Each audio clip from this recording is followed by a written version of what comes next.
Hello, everyone, and happy Thursday. It is the beginning of another month, which means it's time for another Achievement Chasers, where Dude and I talk about our achievement hunting over the month of September, since we are now already in October. Good Lord. And I did not realize this until last night.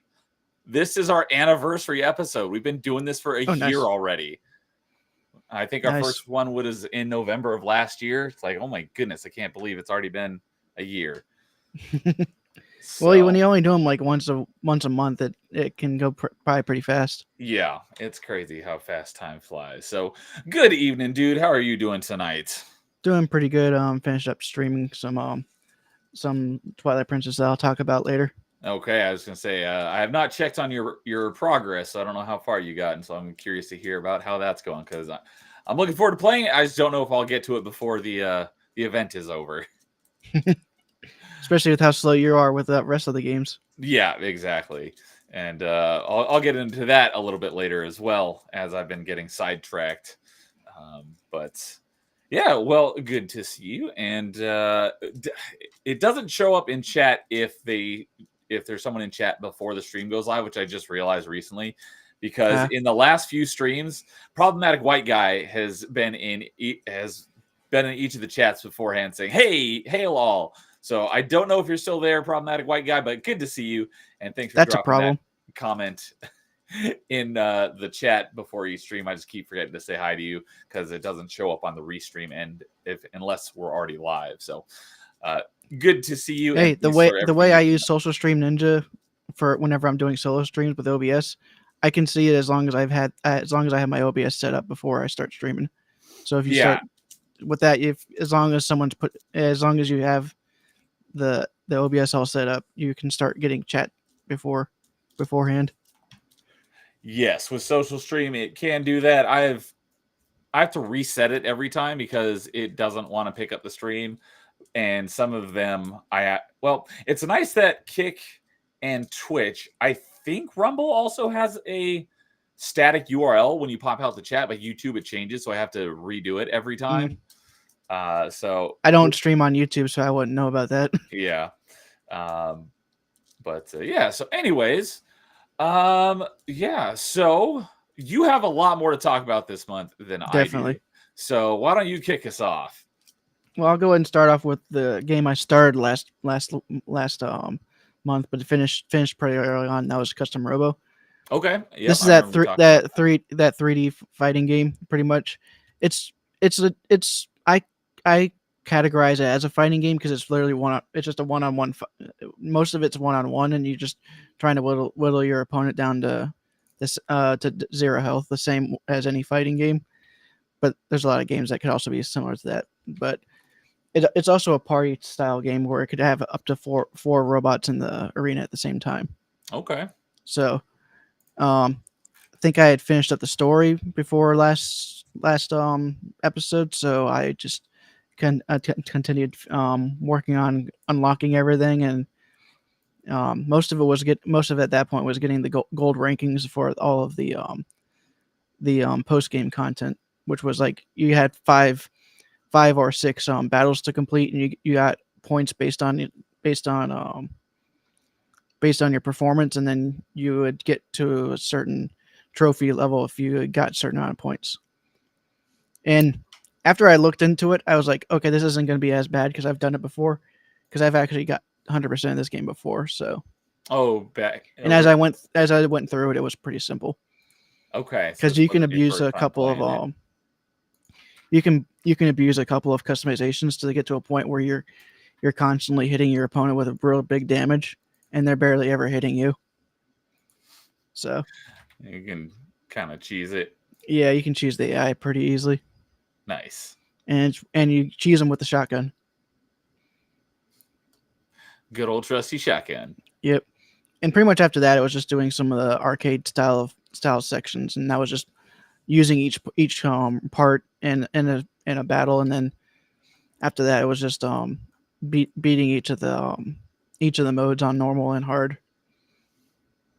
And partly sadly, partly not.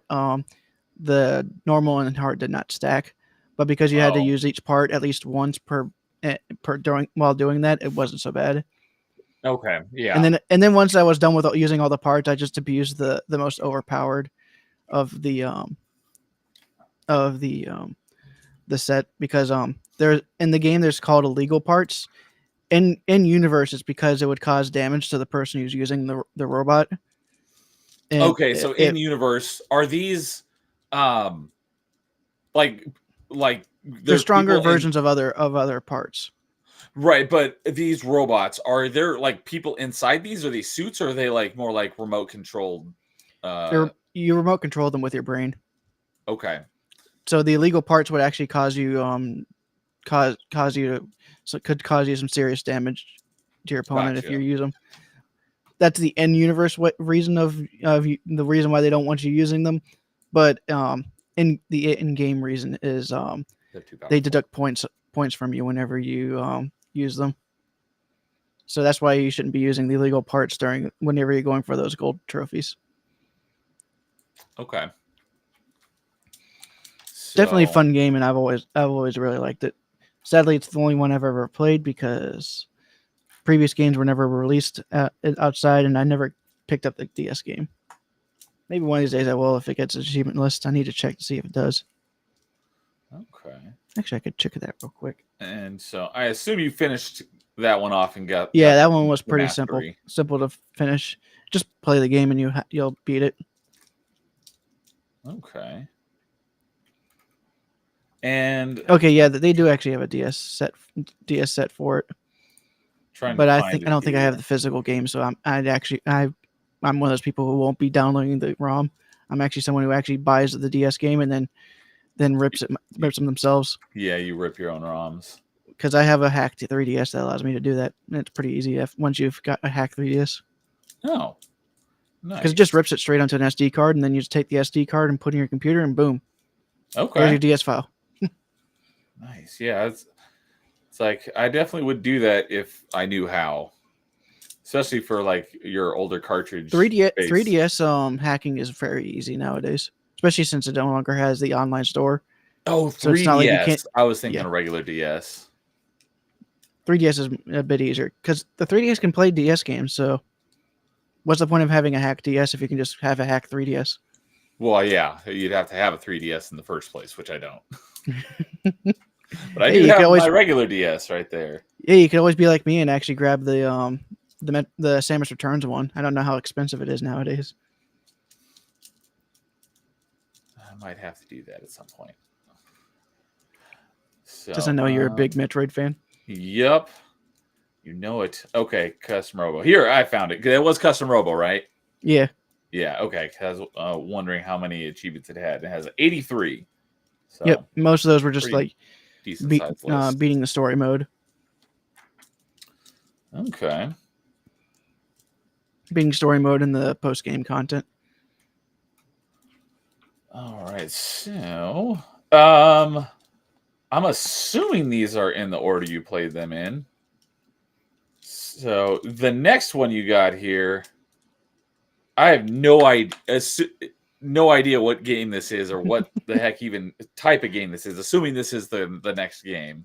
Is it the one with the cow? Yes. Because it's the I was thinking about after I started playing this one, I was wondering, wait, I should have played this one on stream for Ramen Ra. But do you know Ooh. the meme for perhaps the cow? Uh, no, I don't. This it's where this meme came from in this movie, but Is it's this a Wallace barnyard. and Gromit It's related? a No, it's actually CGI. It's more like Jimmy Neutron Okay, because I'm because it's saying it has Nickelodeon a as well.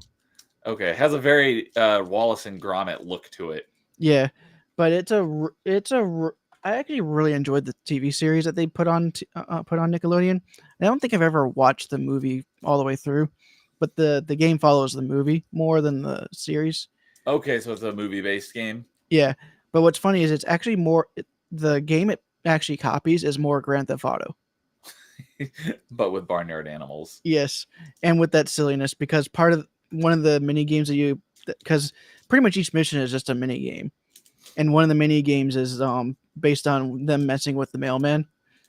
And so whenever the mailman comes up, sometimes since they're not supposed to act like people when people can see them, Oh, kind of like Toy Story Yeah, with the but toys. the thing is though, with the main character Otis and his friends, they like messing with people. So what they'll do is they'll get behind the mailman and start doing dances, and then go back to being four-legged when he turns around. Or like So there's an entire mini game about based on that. or like that old cartoon of like the dancing frog when and he's like trying to show everyone that the frog dances, but it never does except for when it's only he's Yeah, watching. something like that. Yeah, but for them, they're doing it for their own entertainment. You see it from the animal's perspective. Okay, so that's more like a party game then, would you say? It's not really a party game because it doesn't really have multiplayer, but but the story mode plays out more like GTA because you pretty much have an open world area, and to get around better, you actually get on a bike and go around. Do you play the entire game as the cow? You actually create your own. You technically create your own cow, but you have like 8 different precepts. Okay, so you I don't think swap around between the different animals though. no, you just play as your own animal, and you just play as the new cow in town and the barn. Okay, kind of like the new kid in Yeah, the beginning of South Park. part of the story of the movie was that the old cow, pretty much, he's the one that keeps the wolves and all that out of the barn, because they have a really old dog, and the other dog isn't really that good as a guard dog. So because of that, he kind of keeps the wolves and can't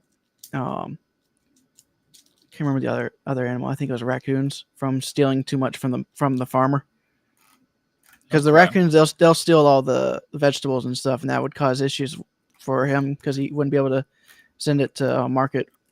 And apparently, the farmer is vegetarian, so he doesn't eat them, but he'll take the eggs for market as well. But nope, they're fine with that because it's like you're not taking any of the living animals, Okay. so they feel like they have it really good in that barn. And part of what they do is every night they turn the barn into a nightclub or or pretty much a bar, a milk bar. A Which milk in bar. this series is weird because even the male cows have udders.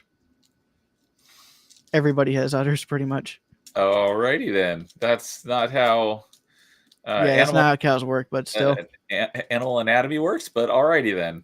What's funny is whenever the rooster asks you to help them with the bar, it plays like that old root beer game, Oh, like root the beer old tapper. arcade. Yeah, Tapper.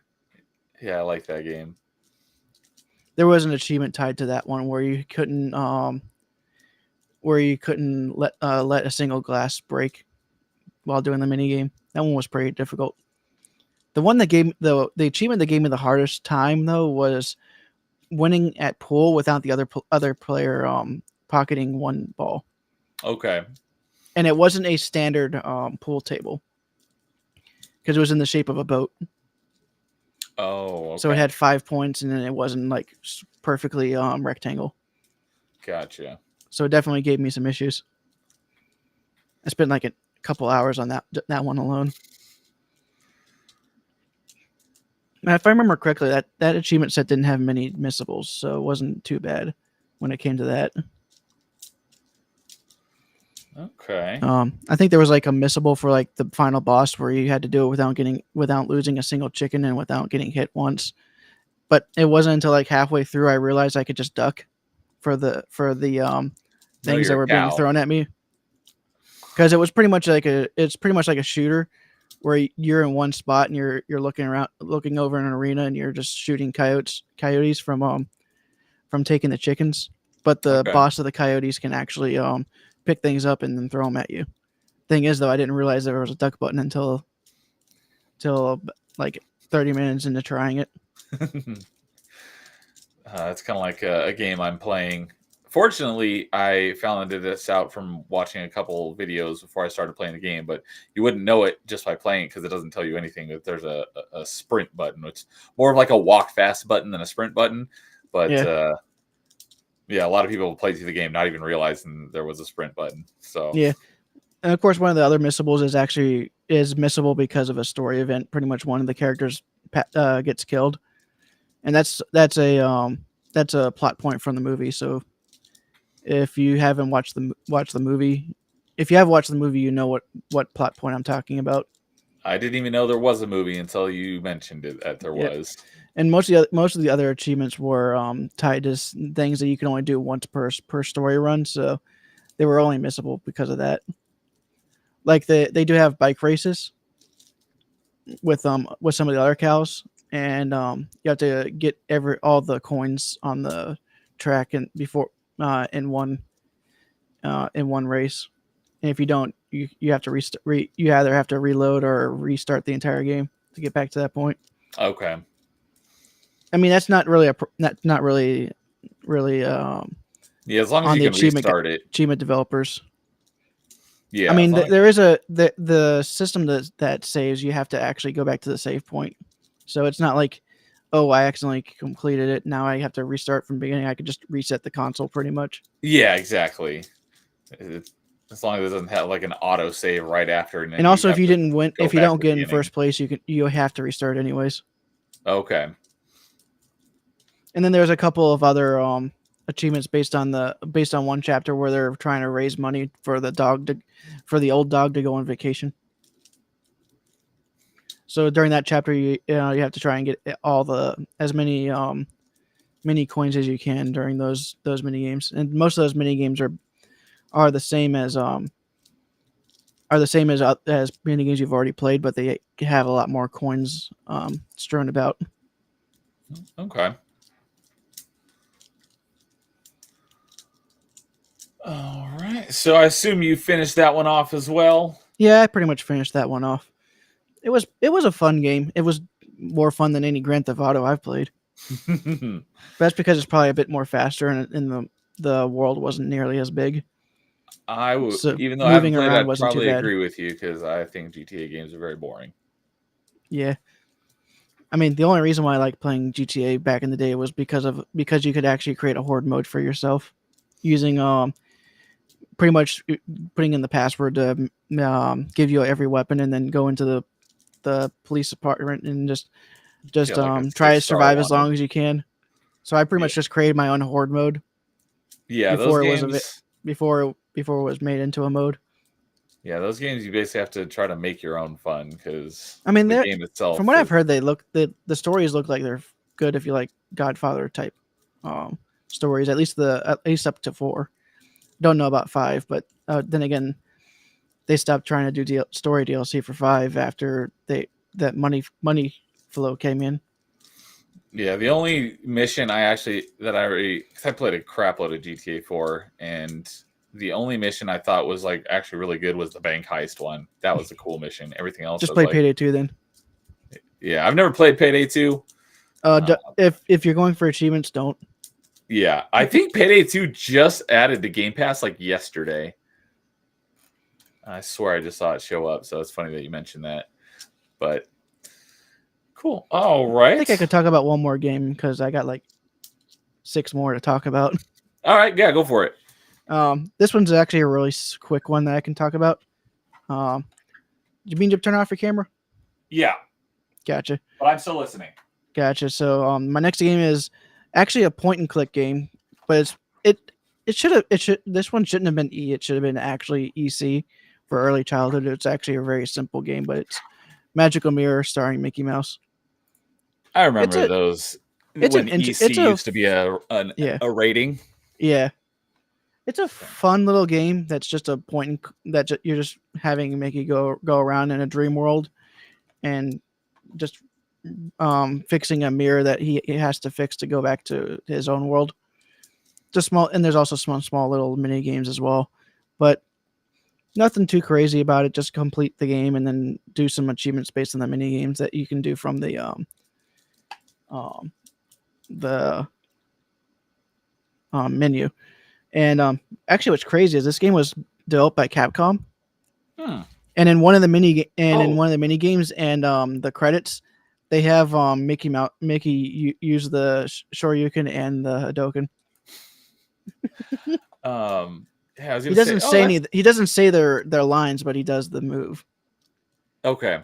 Because I was in the mini game that he uses the Hadoken or the Shoryuken, he actually it's some barrels are coming in from the other side of the screen, and you have to break the barrel to not for it to not hit him. And there's an achievement for like killing, pretty much destroying 15 of the barrels in the main menu version of it. gotcha. Yeah, the Capcom and Disney. I was like, that's an interesting pairing. And then I was like, wait a minute. One of the very first games I ever played on my Super Nintendo was a Capcom Disney game. That Great was Circus the Mystery. no, that was my first was Super Nintendo, so I had the Super Nintendo version of Aladdin. Ah, That was Capcom. I was thinking of the Mickey Mouse games. There's like two of them on Super Nintendo alone. Oh, They were were those both also really by good. Capcom? Yes, Oh, they were really good too. did not know that. So, but there's not much to say about it. It's a simple point and click. I mean, if you really wanted to, I don't know if the achievements will work on this mode, but there's like a child mode where it just does everything for you. But there's also something I found out while looking through the manual, since I actually have the manual, is that if a parent wants to play the game with their kid, they could plug a second controller in, and then they could use the second controller to point their kid in the right direction. Oh, that's nice. So that's a really interesting feature. Did your parent have to do that for you? Nope, I just followed a guide just so I could do it quickly, Uh, so, as efficiently as possible. Actually, yeah, you're getting through a lot of games pretty quick. So, I think I finished that. I think I did the full completion for that in like a day or so. Now let me yeah, check. you got a bunch of games here that don't have achievements. Like, Yeah, I just since I had recently ripped all my GameCube games with my Wii, I just decided to see which games worked with the achievement sets. gotcha. Okay. Okay, there it is. Magical Mirror starring Mickey Mouse. 46 achievements. And Mastered I in finished it five in five hours. hours. Yeah, that was a pretty quick one. Okay. And I would have finished it a lot sooner, but I think I went to go do some things in the middle of it. And left it running. Yeah. Well, even if I didn't leave it running, Oh, it it just still counts from the time that you started it. it counts from the first achievement to the last achievement.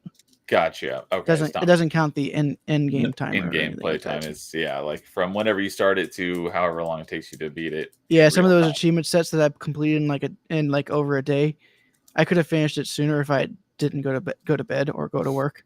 Yeah. Just stay up all night and play. So, okay.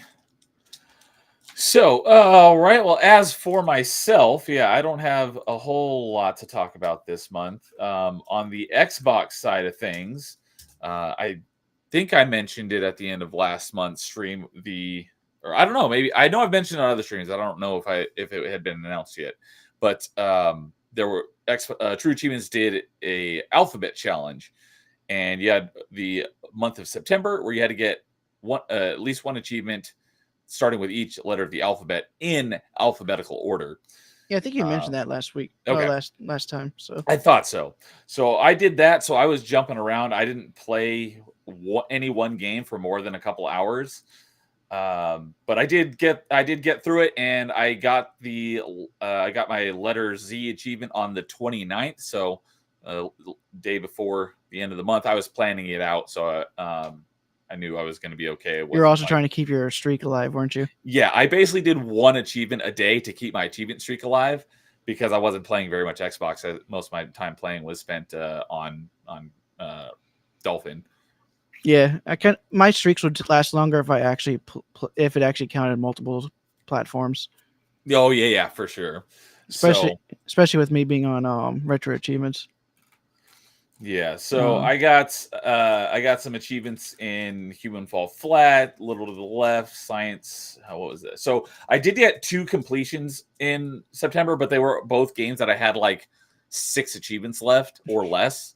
And one of those was Science Space Investigations, which is a free to play game. It's basically an educational game, and it's all takes place inside the International Space Station, and it's just like inform you about what goes on in the International Space Station. I love space, so it was actually really interesting. But I was using that to keep my streak alive as well, because it's got let's see here, it's got 21 achievements, and you can beat the whole thing in like an hour or two. So I was doing like one achievement a day, and I used some of those achievements because I had a bunch of different letters, so I used a few of the achievements from that game for the alphabet challenge. But I did finish off getting all the achievements in that one. As oh no, you know what? I got 3 completions because the letter I used for W was an achievement called Winner, which is for completing smart moves, which is actually a underrated, because, and I say that because it's a Zidalon game. At least I'm pretty sure it's a Zidalon, and Zidalon games are notorious. Oh no, it's actually not Zidalon, but it was during that time where Zidalon was releasing basically pay for gamerscore games, because they were like $5 games, and you could get all the achievements like within like 5 minutes, and you don't have to play through the entire game. And then every few months they would release another title update with another 1,000 gamer score for doing stuff that you already did. They didn't add any new content to the game. They just added new achievements for things you've already done. So you could just boot the game up, and since you've already met the requirements, all the achievements automatically pop. This came out during that time, so that's why I thought it was a Zidalon game. But it's actually a pretty good puzzle game. It's a grid-based one. It's a pixel game. But I did buy both the Xbox and the Windows version back in the day, and I completed the Xbox version a while back. But the Windows version, I never got the last achievement because it glitched on me, or so I thought.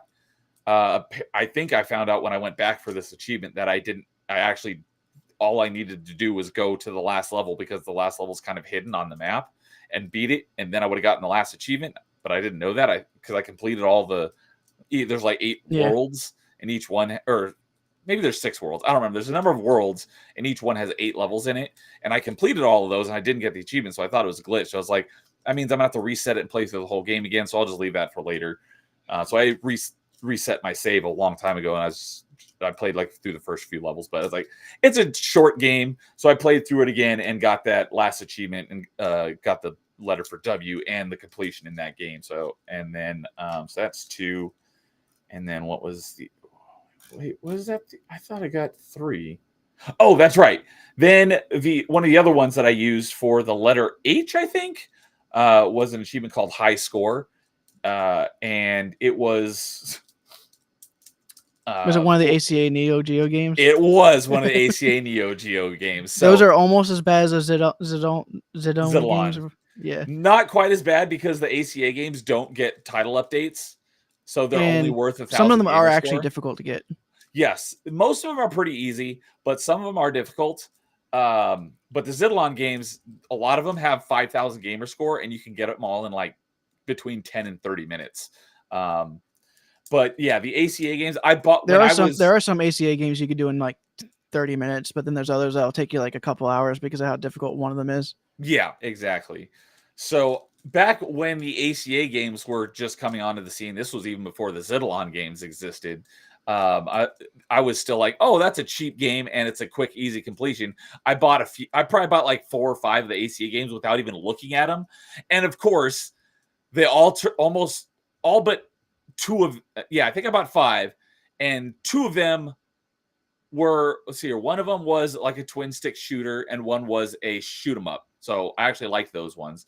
The other 3 that I bought without looking at them were all fighting games, and I hated these games. So I've been putting them off. But and so I've got like 20 of them installed on my Xbox right now. So you've got a few as well. So just to let you know, it's actually a really cool thing as a preservation person that those games exist, because they are like the Neo Geo versions, and those cartridges are stupidly expensive. Oh, I did not know that. Yeah, just the cartridges alone are like hundreds of dollars. Jeez.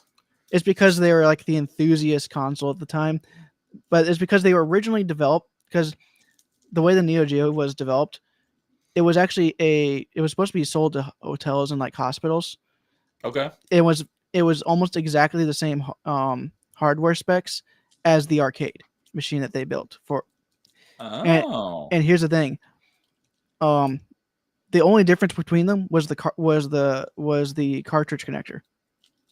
Okay. So of course the pretty much the home version and the arcade versions, yeah, there were different cartridges, but more arcades bought the cartridges because what they could do is they could load one of these arcade machines with like 5 different cartridges, and then you can select one of those 5 games. And then whenever they come out with a new game that and an arcade owner is like, hey, this game's not really taking many quarters. Let's go ahead and switch this one out for another game. All they'd have to do is buy the cartridge and then just swap out the cartridge. And not have to replace the entire cabinet. Yes, and Nice. recently they actually have converter boxes to make it so that the arcade versions work on the home console. Oh, cool. So it's literally just a cartridge converter. Adapter. Yeah. And Kay is here. What's up, Kay? Good evening. Saying, will Neo 100% achievements on Dark Souls games? At least on one of them. I do plan to 100% Dark Souls Remastered. Hey, you weren't hating it as much last time.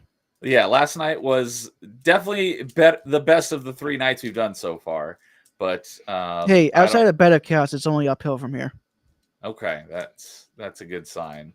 Because I will admit the Capra Demon is probably my second least favorite boss. And behind Bed of Chaos? Yeah. Okay. But at least Bed of Chaos is like so bad it's actually like even the director actually apologized. Yeah. I'm pretty sure if there was actually an actual remake of Dark Souls, they might actually redo that boss fight to be a bit more reasonable. Oh, yeah, an actual remake, not just remaster. Yeah. The one you're playing is the remaster. So all they did was just upgrade it. And the graphics and graphics and they upgraded the frame rate to 60 frames per second. And I had a couple of quality of life. And I think I did mention last night that one of those quality of life upgrades actually allows you to duplicate souls. Oh yeah, you did mention that. I have not looked into that or anything. That's better for like another playthrough, not their first playthrough. A new game plus. Okay. Well, not even new game plus, just like if you're playing on Xbox, then you play it on Steam, something like that. Oh, okay, on another platform. Because by the time you're on your second playthrough, you're kind of just using souls to level up stuff you already have. You're leveling up your stats to the point where you've already figured out how you want your build. Okay. So luckily, once you've gotten past that first playthrough, you pretty much already know what you're doing, usually. Gotcha. So, but yeah, back to the ACA. So you're familiar with the ACA games. Basically, there's like dozens, if not hundreds of ACA games on Xbox, and they all pretty much follow the exact same format when it comes to the achievements. They pretty much all have 6 achievements. They have one for like starting the game and for posting a high score. I could have swore it was like 10. Let me open it up here. But they all have a very small amount of achievements, and there's 3 different modes in the game. There's caravan mode, high score mode, and like the main story mode. And there's 3 achievements in each. The main one is like just playing it as normal. Yeah. And each of the 3 modes has 3 achievements for different score values. And it's different depending on the game. So if it's a game where you get lots of points, then the score value is going to be higher. But if it's a game like one of the ACA games I bought was like a football game. And so it's like it was like get 3 points since, you don't score that many times in football. Yeah. So ACA Neo Geo, the King of Fighters 95 is the one that I'm talking about right now. And it has, I'm trying to see if I actually have that one. And so each of the 3 modes, like I said, there's caravan mode and it's got 3 achievements. And they're all called caravan mode. Like whatever the point value is, 10,000, 20,000, 40,000, whatever. I think I only have 95, 96, and 99 for King of Fighters. Then there's high score mode, and each one of those has high score of whatever the point value is for that game. And then there's score, 10, 20, 30,000, whatever the score is for that one. And the score mode they tend to change the scores based on the game. So exactly. And because of the way they set the score, sometimes they're not ever perfect. Sometimes they're really hard. Sometimes they're really easy. Yeah, it's like they follow a format without actually seeing like how obtainable these scores are. Yeah. But the score one is for especially in the 5-minute one. Sometimes the 5-minute one is the hardest one, easy. The caravan mode. Yeah, caravan. But yeah, the one that called score is just for playing through the game. So that's basically how all their achievements laid out across all the ACA games. So they all have achievements that start with the word score, all have achievements that start with the word high score, and then all have achievements that start with the word caravan. So I had 3 achievements left in this particular game for getting the 20, 30, and 40,000 points in caravan mode. And so I got the points that I needed for the letter C because I used it for my letter C achievement. And I was like, I'm already playing it. Let me just see if I can get the 40,000 points that I need. And I did, and I got those last 3 achievements. Luckily for And most of the fighters for these achievements, usually you can find that one guy that cheeses it. that's what I had to do because not only do I not like fighters, I'm not good at them either. And these games are quite difficult, even when you on the lowest difficulty. That's one of the other things is that on the regular story mode, you can change all the settings. You can give yourself extra lives and more health and stuff to make it easier. And you can also create quick saves and you can reload your quick save and basically save scum through it. But the high score mode and the caravan mode, you can't. If you even hit the pause button, that off. If you even hit, you can't even pause the game. If you pause it, you have to start the game over again. So I mean, to be honest, they should have allowed you to at least pause in the high score mode, but the caravan mode makes a bit more sense since you only got 5 minutes. The caravan mode is always you have 5 minutes to get as many points as you can, and you have to hit those thresholds to get the achievements. So that one's not a big deal. But on the high score mode, I'll be right back. Yeah, no worries. On the high score mode, it's you have as much time as you need, and you have to get whatever point value is needed for those achievements. So it would be nice if you could at least pause, but no, you pause it and you can't unpause. You have to start the game over again. But I was like, you know what? I'm going to go for it. And I was able to pull it off and get the 40,000 points I needed. And I got those last 3 achievements I needed in that game and finished it off. And now I have 100% in that one. And I hope to never, ever play it again because I did not like it. And it is very difficult. I rated it 1 star. So while I've got it up here, let me see how many. Maybe Neo's fighter will be a platform fighter, not a normal fighter. Let's see here. Neo Geo. No, there's no space in it. So I was just answering K's question. Oh, everyone has a fighter. You just got to find the one that best suits you. Yeah. No, Neo Geo ones are definitely not mine. For me, it's Smash Brothers. Yeah, like I said, platform fighter. But yeah. Would you ever try the Nickelodeon one? Oh, the Nickelodeon All-Star Brawl. Yeah, that looks like pretty fun. I'd be open to it. But yeah, okay. So I pulled it up, and I have 9 ACA Neo Geo games, and or not have, but I have played because some of them have been on Game Pass, and then they left Game Pass, so I don't have access to them anymore. But Shock Troopers, that was actually I like that game. That was a twin stick shooter. I got 24 of them on my hard drive right now. I did both the Xbox and the Windows version of Metal Slug X. Metal Slug games are great. I love that one. I got Metal Slug 1, 2, and 4 myself. It took me a while to beat the Metal Slug X, but once I got it down, because basically in order to get the caravan mode one, you have to perfect the first level and not take a hit. And it took me a lot of tries, but once I did it, I got the achievement on my first time getting all the way through the first level without taking a hit. And then so I was like, I've got about 6 hours left till it leaves Game Pass. Let me give the Windows one a shot. And I got all the achievements in basically one playthrough of each of the 3 different modes, and I knocked it out in like an hour. But that was like 2 years ago. Oh, 4 years ago. Goodness, that was back in 2020. Zblade. What was that one? I think that was a twin stick shooter as well. No, I think Zblade was a. I think Zblade is a. That was the shoot 'em up. Yeah, it was a side-scrolling shoot 'em up. I like that one. It's like a Gradius. I think that one was actually that one game. I think I actually ended up doing that one myself, but I think I had trouble with it. So, and then so all those ones I've completed. I did get ACA Neo Geo Football Frenzy, and I beat that one back in April of 22. But I have 1, 2. Okay, so there's only 3 of them that are fighters. ACA Neo Geo World Heroes 2, which I still have to complete because I have 3 more achievements, and I bet you it's Caravan Mode or High Score Mode. ACA Neo Geo Samurai Showdown, same thing. I have 3 achievements left, which is probably Caravan Mode or High Score Mode. Then there was Neo Geo King of Fighters 95. I got that one knocked out. And then the only one I have left, and it's probably the hardest out of all of these, but I do like it, and that's also a shmup, but it's a vertical shmup, not a horizontal shmup, and that's ACA Neo Geo Ghost Pilots. I do not have that one. That one's pretty good. It's not the upgrades are pretty lacking, and you don't get any movement upgrades, so you're just as slow. No matter how many upgrades you get, you move the same speed, so it's okay. I've played a lot better shmups, but it's not bad. It's probably out of all of these, No, Metal Slug was my favorite out of the ACA Neo Geos I played, but it'd probably be my second favorite. It's definitely I like it a lot better than the fighting games. That's for sure. These fighting games are brutal. Yeah, they can be. So, but yeah, that's all of my ACA Neo Geo games. So yeah, those are the 3 that I did complete. Why does it say I only completed 2 games? I completed 3 games. Oh, it's because I got the last achievement in the science one, the space station one, after the beginning of the month. So that's why it doesn't show it as completed in September, because I got the last achievement in October. But yeah, everything else was like an achievement here, an achievement there. I got an achievement in Human Fall Flat, a couple in A Little to the Left. I got one in Minecraft Dungeons, a couple in Master Chief Collection, Journey to the Savage Planet, one in Outer Wilds, one in Metal Gear Rising Revengeance, one in AC Odyssey, a couple in AC Origins, one in Doom 3, a couple in Dark Souls Remastered, and one in Spider-Man Web of Shadows. So an achievement here and there from a bunch of different games on Xbox, but nothing.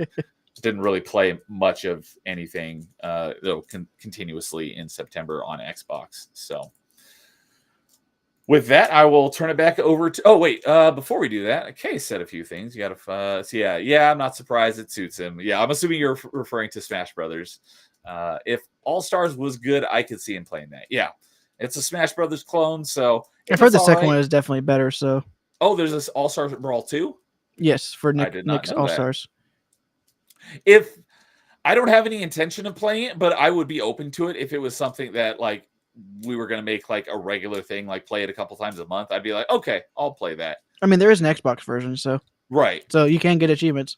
Exactly. Yeah, I'm not going to play it just because, but if we were going to be like have a community event for it a couple times or something, I'd be like, okay, I'd be open to playing it. What's sad is apparently my archetype. Apparently Cora is actually the one that plays to my archetype, which is pretty much Ganondorf. I was just gonna say, does Cora kind of play like Ganondorf then?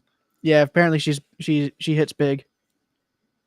So, but yeah, all right. Well, since you got a few more things to talk about, let's see here. I have. Was that even this month? Hold on, let me see when I started this. That was in September. So yes, I can talk about that. So that's. You're just trying to think of what you're going to talk about after I'm done. Yeah, I'm just seeing how many I've got. 1, 2, 3. So I've got 3 things to talk about. So if we want to kind of go back, since you've got 6, I think, left to talk about, right? 5. 5? Okay. We could do like 2 and 1, 2 and 1, and then like 1 and 1 or something along those lines. So gotcha. Kay's like, God damn it, dude, you and your Ganondorf. I just like it whenever he hits things one time and they go flying. Yeah. And good evening, Christian Frades. Good to see you, buddy. How are you? Just gotta know how to use it.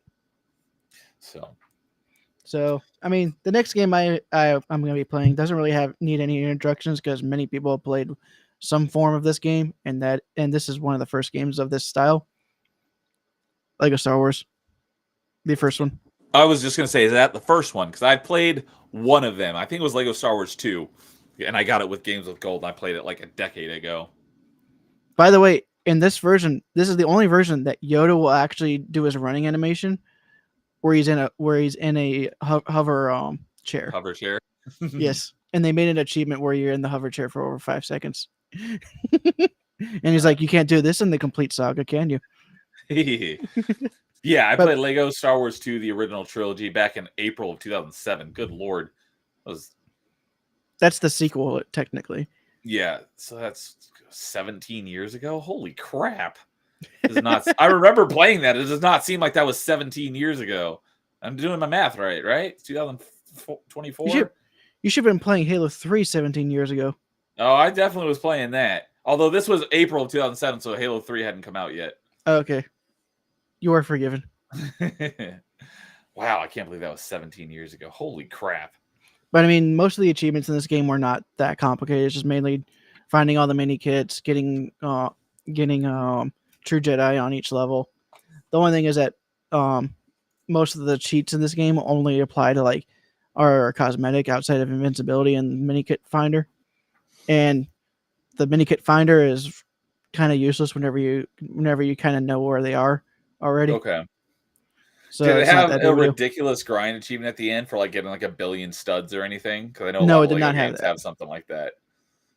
No, it just asks you to unlock everything in the store. Okay. But they didn't actually make it so you couldn't use the cheat codes for the extras. So all the most expensive ones were actually pretty easy to get.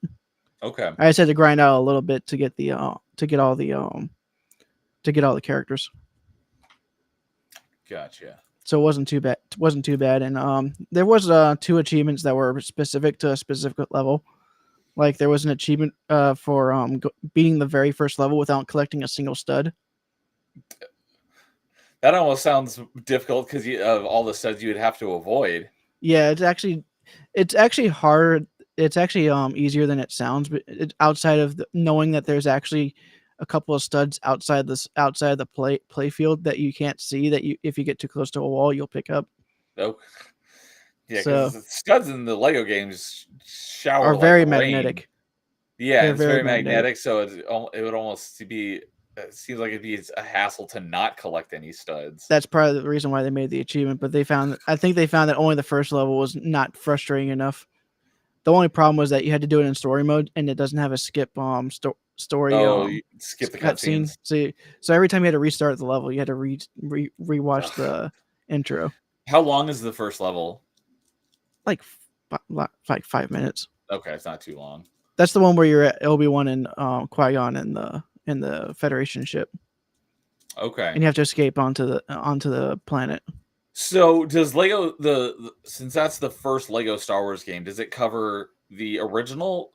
No, Or it covers is it just the the prequels? prequel trilogy, Okay, just the just the prequel. prequels.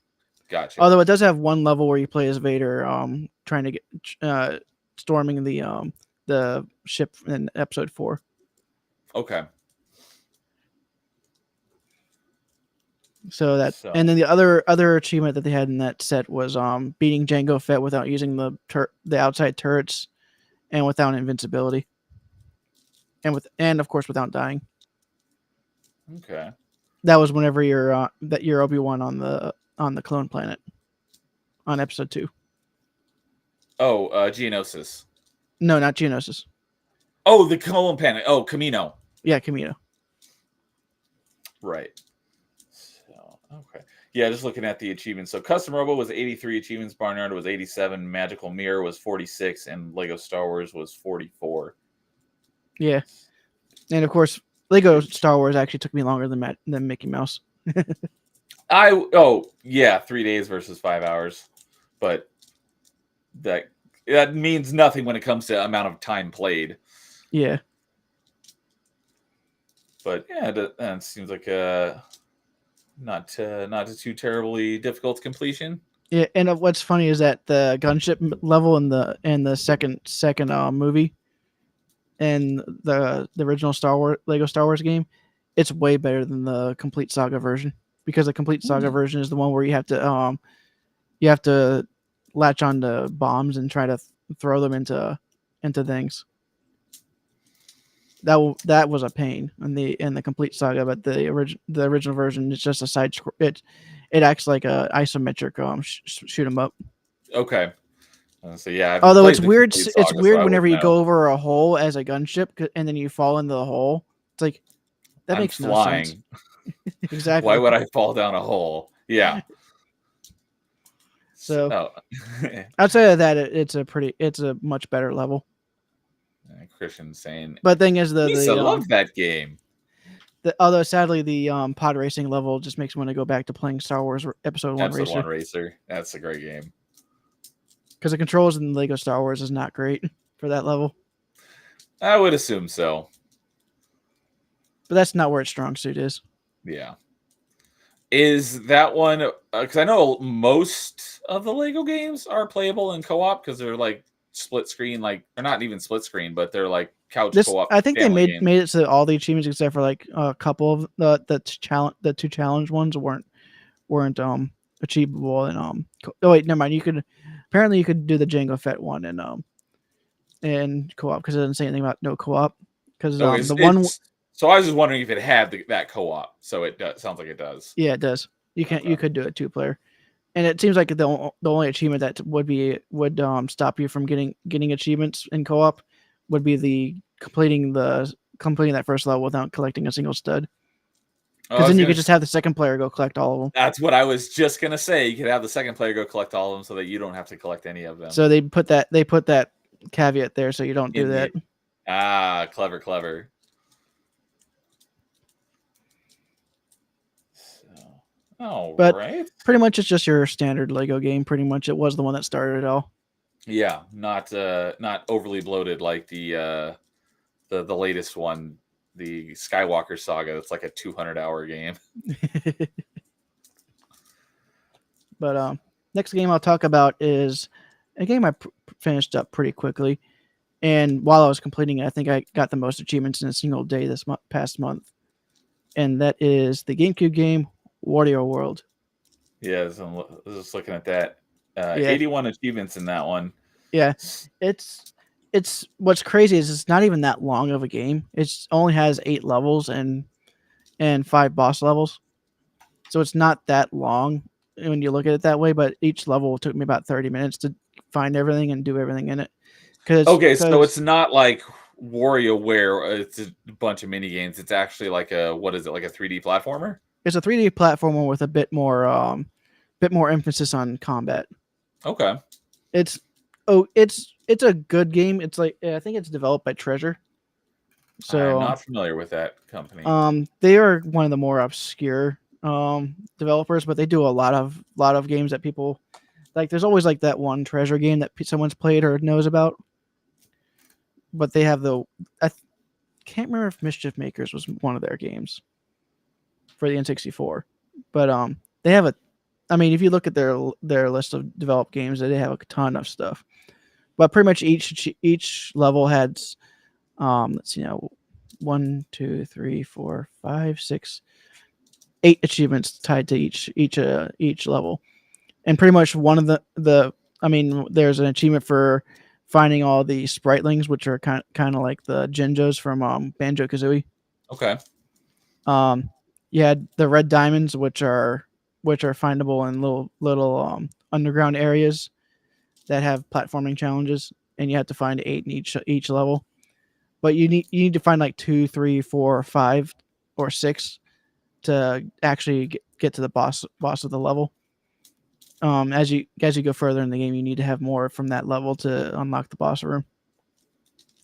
Then there's collecting all the treasures. Pretty much, you usually have to find a switch to have the treasure chest pop up on a specific spot, and you have to go and get the treasure from the treasure chest.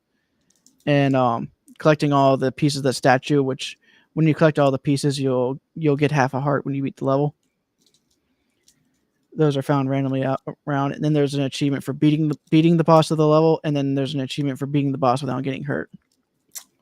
The yeah, problem with that last one is that whenever you get hit from the boss, there's no way to restart without exiting the level. oh, What I ended up doing was even if I got hit during the first try, I would still beat the boss, and then when you come back in the level, there's a balloon that's at the beginning of the level that you can use to get to the halfway point. So you only have to go back through half the level, and you don't have to do any of the collecting at that point. So you can kind of just speed run to the boss at that point. okay. It's still So it's annoying. not You can't just retry the boss fight again. But yeah, I and know there's what no way that's to like retry with my Mega Man because games. even if you die, you just to continue you use up some of the coins you collected, and then you just respawn right there. So it's the game's fault, not the achievement Right. developer's fault. Yeah. The Exactly. game wasn't developed with that in mind.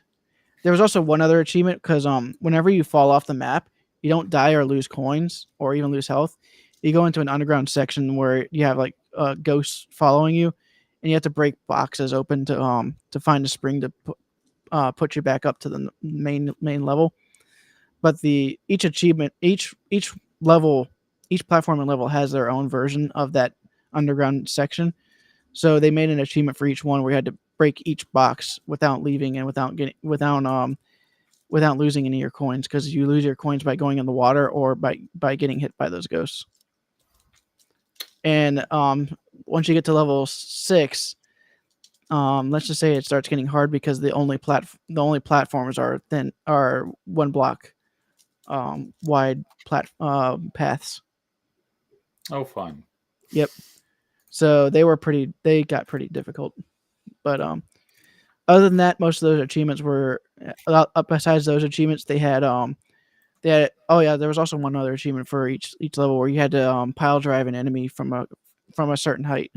So you had to find a spot in the level where you could grab an enemy and then just use the ground pound um command, and you'll pile drive them down into the ground wherever you go. You just had to find the right spot to do it in, so it wasn't too terrible.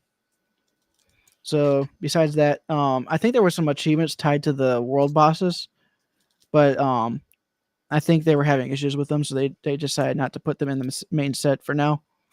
So because of Okay. that, I don't maybe soon I'll eventually have to go back and complete them, but I'll still have the badge for the mastery, Right. so it won't affect my standing on the GameCube tier. Yeah, even if they add more achievements later on, you still keep your. It's not going to retroactively remove your badge for something where Yeah. you completed the requirements at the time. Yep. That'd be There's dirty. plenty of games on my badge list that have had that happen. And there's also a couple other achievements like collecting a certain amount of coins and beating up a bunch of enemies because it actually keeps count of how many enemies you beat. So Okay. I did have to do a little bit of grinding for that, but it only took like 10 minutes. Gotcha.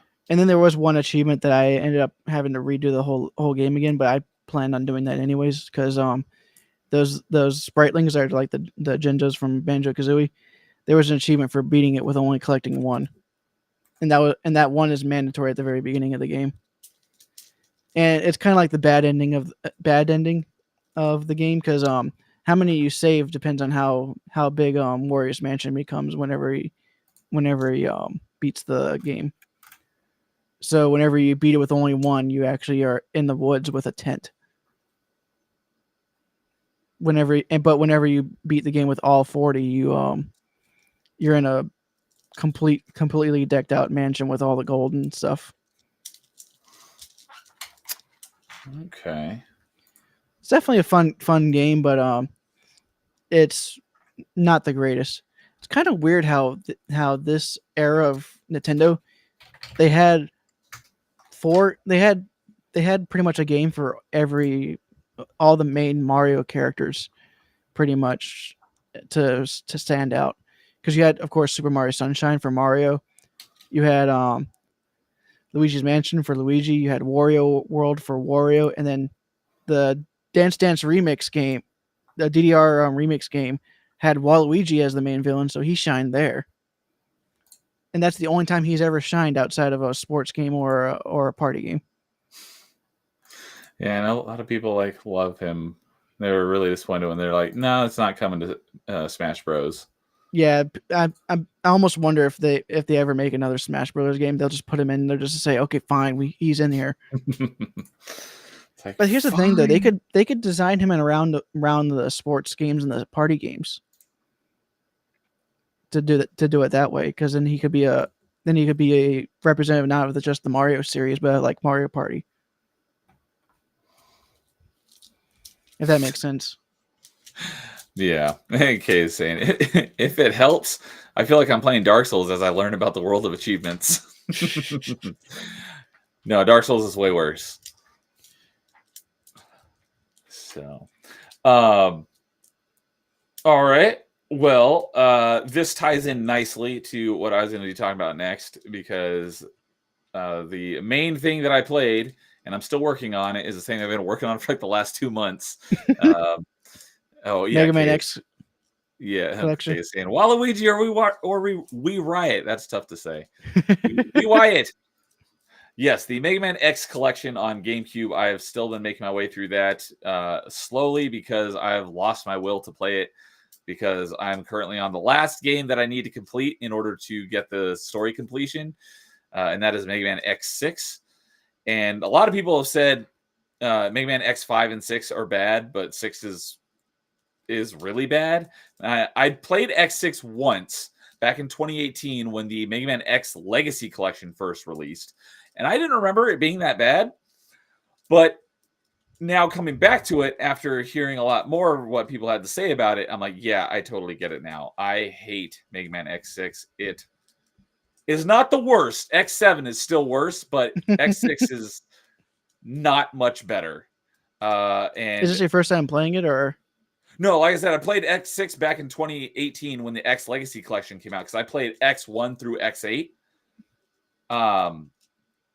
And that was back then was the first time I had played X6, 7, or 8. I played 1 through 5 prior to that, but I haven't played X5, 6, 7, or 8 since 2018. X1 through 4 I play pretty often, so I'm quite familiar with those ones. But this is my first time playing 5 in a while, in a couple years. But this is my first time playing 6 since 2018. Fortunately, X7 and X8 are not in this collection. It's just X1 through X6. Although X8 was pretty good, I do want to go back and play that at some point. It's kind of hard to put 7 and 8 in the collection on the console that they were on, or on the generation that they were on. Yeah, I don't know if 7 or 8 were on GameCube. They were not. They were only on PlayStation, which is probably why they're not in this collection. However, I still don't understand. I think I talked about it last month. But why is the PlayStation version of Mega Man X3 in the GameCube Mega Man X collection? I have no idea why. And Paul's here saying, howdy. Howdy, Paul. He's saying a bit more things than howdy.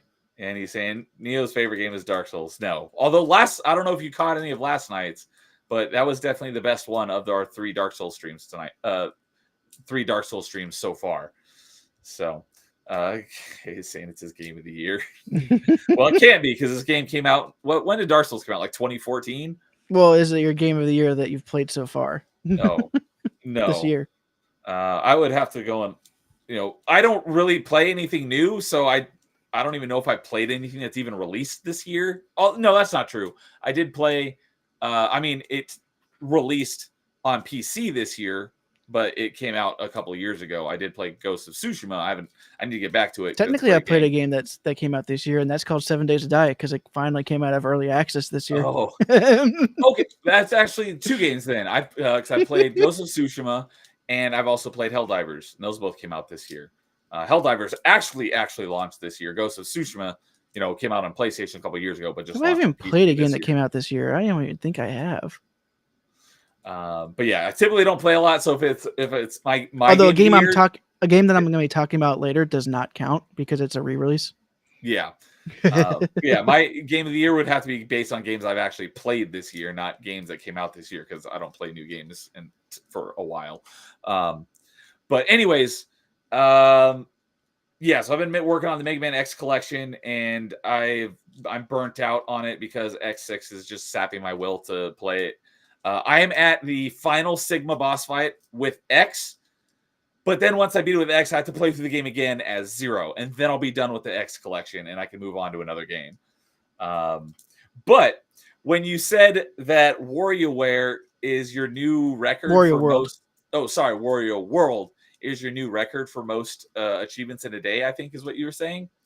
I went and looked at my history on retro achievements. I wasn't looking at retro achievements. I was looking at Metagamer Score. Oh, okay. Because I know I've gotten more achievements than this on true achievements in a day, but looking at my retro achievement history, my top 6 days are all basically from the same game. So my number 1 is January 26th, then August 22nd, August 19th, October 3rd, that's today, August 20th, and August 17th, because I only signed up in December. So these are all from this year. And those are all various forms of Mega Man games. Mega Man X, Mega Man X2, or the 3 or 4 different versions I played of Mega Man X3, be that the Super Nintendo version of Mega Man X3, the GameCube version that of the Mega Man X collection, or what I actually just started playing yesterday. So it should be on next month's Achievement Chasers. But because my will to play Mega Man has been sapped dry on the Mega Man X collection, I was like, I need a palate cleanser. So I got to go back and play my favorite Mega Man game, which is Mega Man X3. But I'm playing the Mega Man X3 Project Zero for the first time, where you can play the entire game as Zero. And you were the one that informed me that had retro achievements, which I didn't know. So that's why today is my fourth highest day, because I started that after midnight last night, and I played it some today. So that's why it's in my top, because I've gotten a bunch of achievements in that today. Yeah, but according and to that has been great. Yeah, according to Metagamer Score, my most my most achievements last month was for 47 on the 25th, and that was when I was playing Wario World. Okay. So you got like 8 achievements per level. If you go through a couple of levels, you're gonna get a ton of achievements that way. Yeah, because it has like 80. I think it said 81 achievements. Yeah, 81. But yeah, so still hasn't dethroned my best day, and that was like back in January. how many Although was that one was kind of cheating. Well, what was that? You know how Warframe you can have it on multiple platforms. Oh, you were doing the same achievements on multiple platforms. I had already gotten all the achievements on the PS4 version, and then I find out at the beginning of the year, oh hey, the PS5 is a different set, and of course it's the same profile. So I just loaded in on my PS. Yeah, they just auto popped. That happened to So me. I had 95 achievements that day. That happened to me when I first loaded up the Xbox One version of Destiny, because I had almost all the achievements already. So I got a bunch of achievements on my Xbox One all on one day. It's not my highest of all time, but it's definitely the highest of 2024. I don't think I'm going to beat that 95 achievements this year. But yeah, my 6 highest days on retro achievements are all various forms of Mega Man X 1, 2, and 3. But yeah, so you're welcome for getting you happier about Mega Man again. Yes, the Mega Man X3 Zero project is fantastic. It's definitely it's the proper way to play Mega Man X3, because they made some quality of life improvements to it as well. Because in the original version, you have to do some things in like a really wacky order that doesn't really make any sense. Like one of the last things you can get is the helmet upgrade, because in order to get it, you both need to have the gravity well weapon, which you get from defeating Gravity Beetle, and you also need to have the arm cannon, because you need to be able to charge that shot. But they took that out, and I was going through it in my regular order, and then I got to that point. I'm like, oh, I could have done this way earlier, because now the reason why is because there's a passageway where both sides of the walls are covered in spikes, and they're instant death. So you have to stand on this thing and use the gravity well, and because it shifts the polarity and gravity, it pulls the platform you're standing on up, and then you can get to the capsule that you need to get to. But what they did is they just cut out sections of the spikes, so you can actually just jump back and forth. But I was like, oh great, I could have done this way sooner. But it's a nice quality of life upgrade. So they changed some minor things like that to make it play a little bit better. And yeah, playing as Zero is awesome. Because you can play as him in X3 like once and only once. But in this one, you can play through the whole game as him, and you can switch back and forth between him and X at any time, which is nice. But one of the things is that Zero in the original X3, he's really heavy and slow, but they sped him up so he can still move not quite as fast as X, because he's a little bit more small and nimble. But he's way faster than he originally was, because he's more powerful, but you're still going to get your butt kicked by it. Even if you could fight the bosses, you probably wouldn't want to, because he's so much slower, but they sped him up. So you can, I've been playing through the whole game as Zero, because I've played it through so many times as X, but now I can finally play through the whole game as Zero. I'm playing the whole game as Zero, and it's been great. So I definitely recommend, if anyone is a fan of Mega Man X3, play the Zero project. It's the best way to play X3 for sure. And the one bummer though is that X3, just like X1 and 2, operated off of passwords, and there's password generators, so you can go online and like check the boxes for what enemies you want defeated, what items you want to have, and it'll generate a password, and then you can plug that in and start off from basically wherever you want in your playthrough of the game, which is great for when you're achievement hunting, because you might want to not have some items, but you might want to have other ones that make certain fights easier, or when you're going for like the no damage achievements for each boss, it makes sense to turn off all your health upgrades so that if you do take damage, you can die quicker, so you can restart the fight. The Zero Project, though, has save states, so you can't do that with passwords. So if you want to do something like that, you have to start the game over again and get which items you want and avoid the ones that you don't want. So that's the only downside, but I definitely say that the Zero Project is the definitive way to play X3.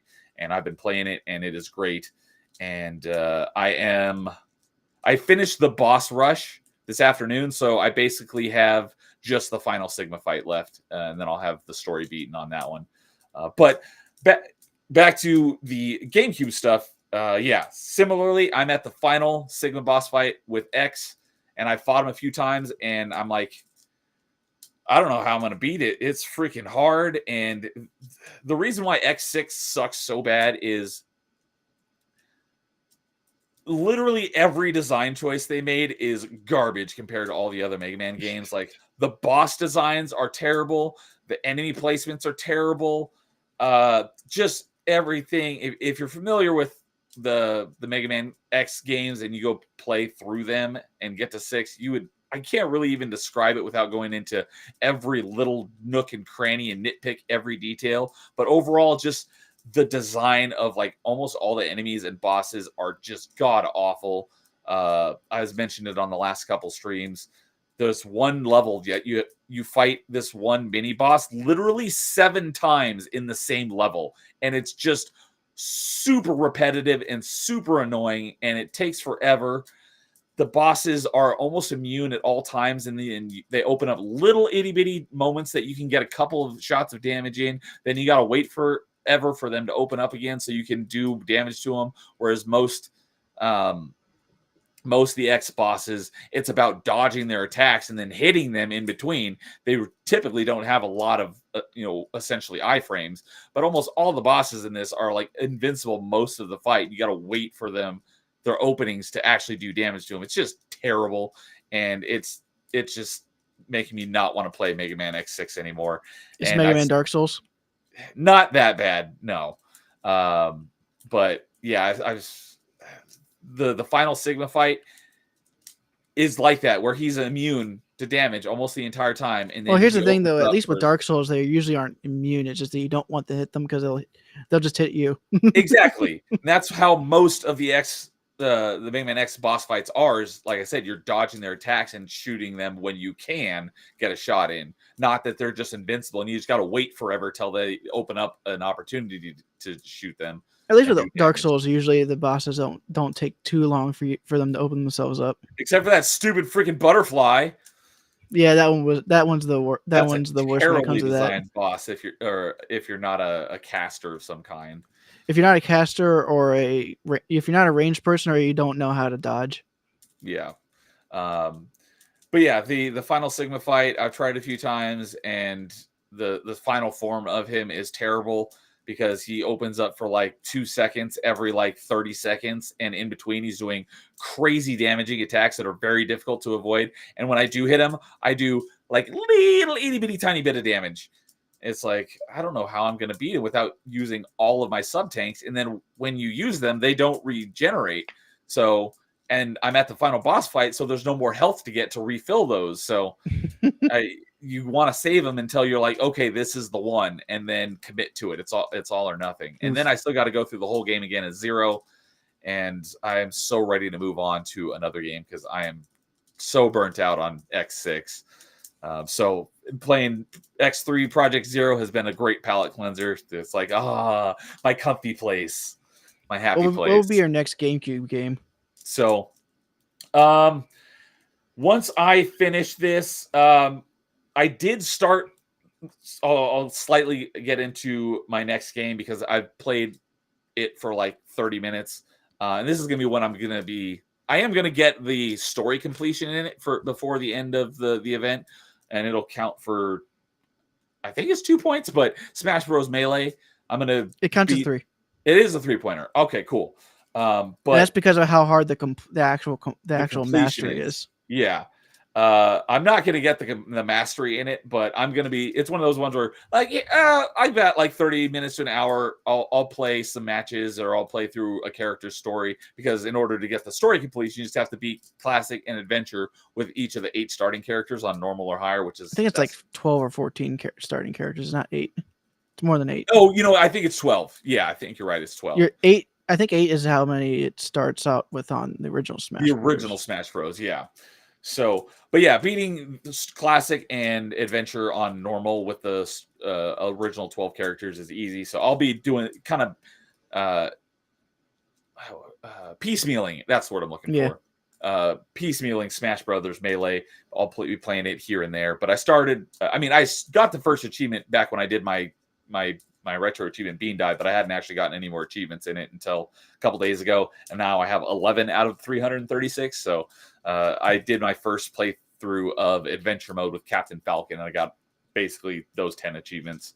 And then I got one more today because I think I was telling you about it. Maybe it was someone else. But there's an achievement in Smash Brothers for the Olimar trophy. Yeah, you told me that. Yeah, I was telling you about that last night after our Yeah. Dark Souls stream. That's right.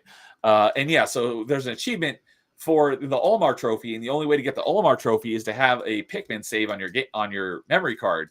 And someone was kind of whining about that in the achievement for that one in the comments, and I was agreeing with them. I'm like, that's really dumb, but that's so what I said, because the achievement developer for Smash Brothers Melee said that this is how you get the trophy, and the trophy's in the game, so it's not, I just made an achievement for it. It was, there are a couple of trophies that you had to go to an event to get unlocked, but those don't count. Those don't count. Yeah, those don't count. So there's no way for you to actually get it legitimately. Right.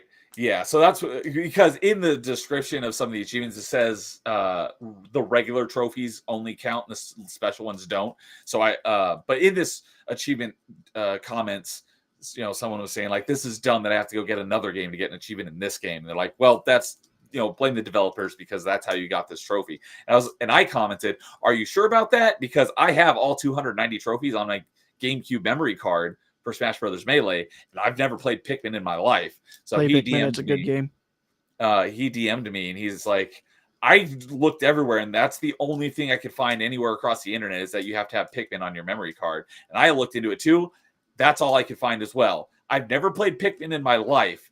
So the only thing that I can figure that the reason why I have that trophy on Smash Brothers Melee is someone who I was friends with back in GameCube days came over with their memory card, and it had a Pikmin save on it, and we were playing Smash Brothers, and it unlocked the trophy for me. That's the only thing I can figure, because I've never played Pikmin. But I went and downloaded the Pikmin ROM just so I could get that achievement. How dare you download it? You should have gotten the disc and then ripped it yourself.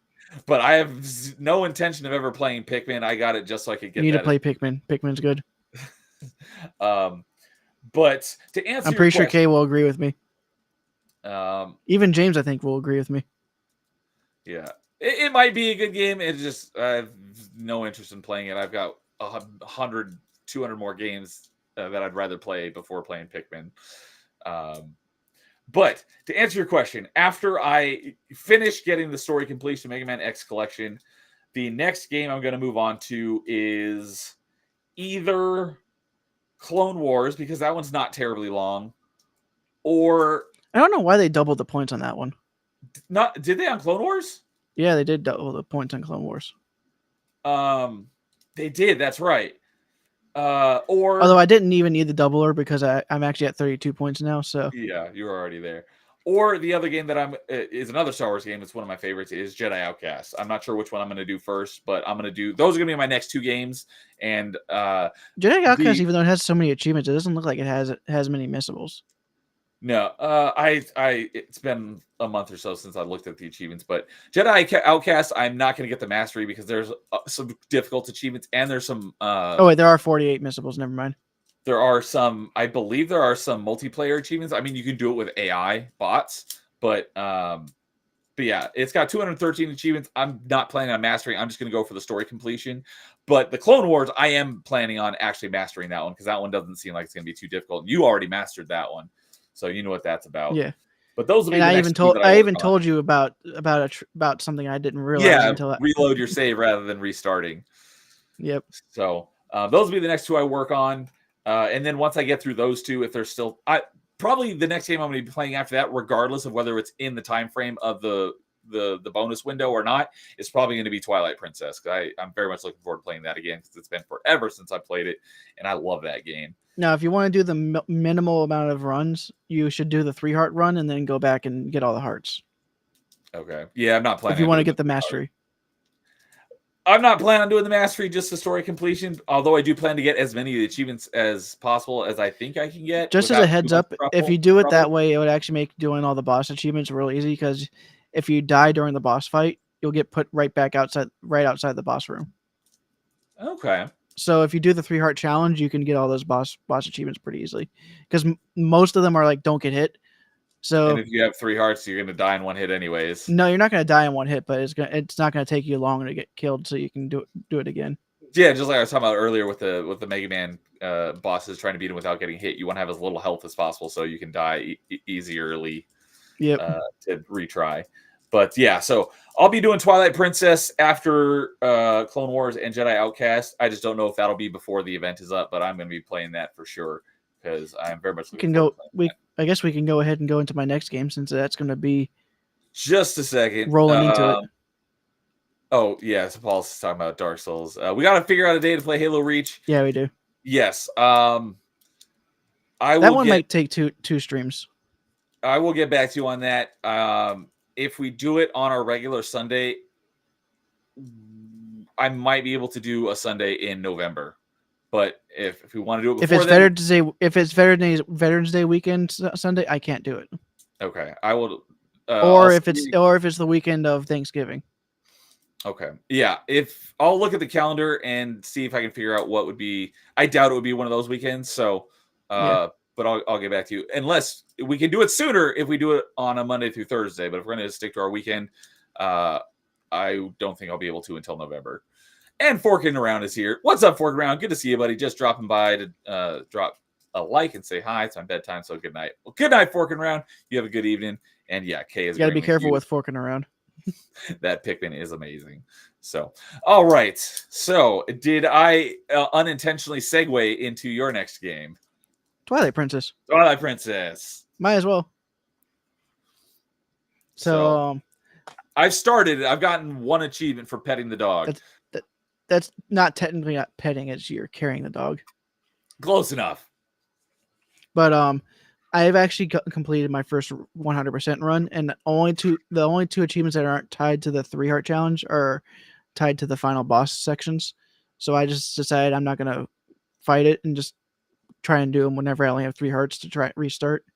Okay. So I pretty much have done the 100% run, and that's getting every Poe, every bug, every heart piece, and doing every single mini boss and dungeon boss with their conditions. Okay. There was even one of the dungeon bosses where you actually where there was actually 2 achievements tied to it. One where you only use like 3 arrows, and the other where you have to have the iron boots on the entire fight. Oh, I remember looking at that achievement. I don't know what boss it was. I actually ended up doing them both at the same time. It wasn't that bad. Oh, you did mention that before. I think maybe off. It's not bad as long as you know what you're doing. And what's funny is I just beat that boss again tonight on the 3-heart run, and I ended up getting doing in like under 2 minutes the boss fight, and I didn't even get hit. Nice. Actually, what's funny is he didn't even have much of a chance to even try to attack me that run. So just annihilated him. Yep.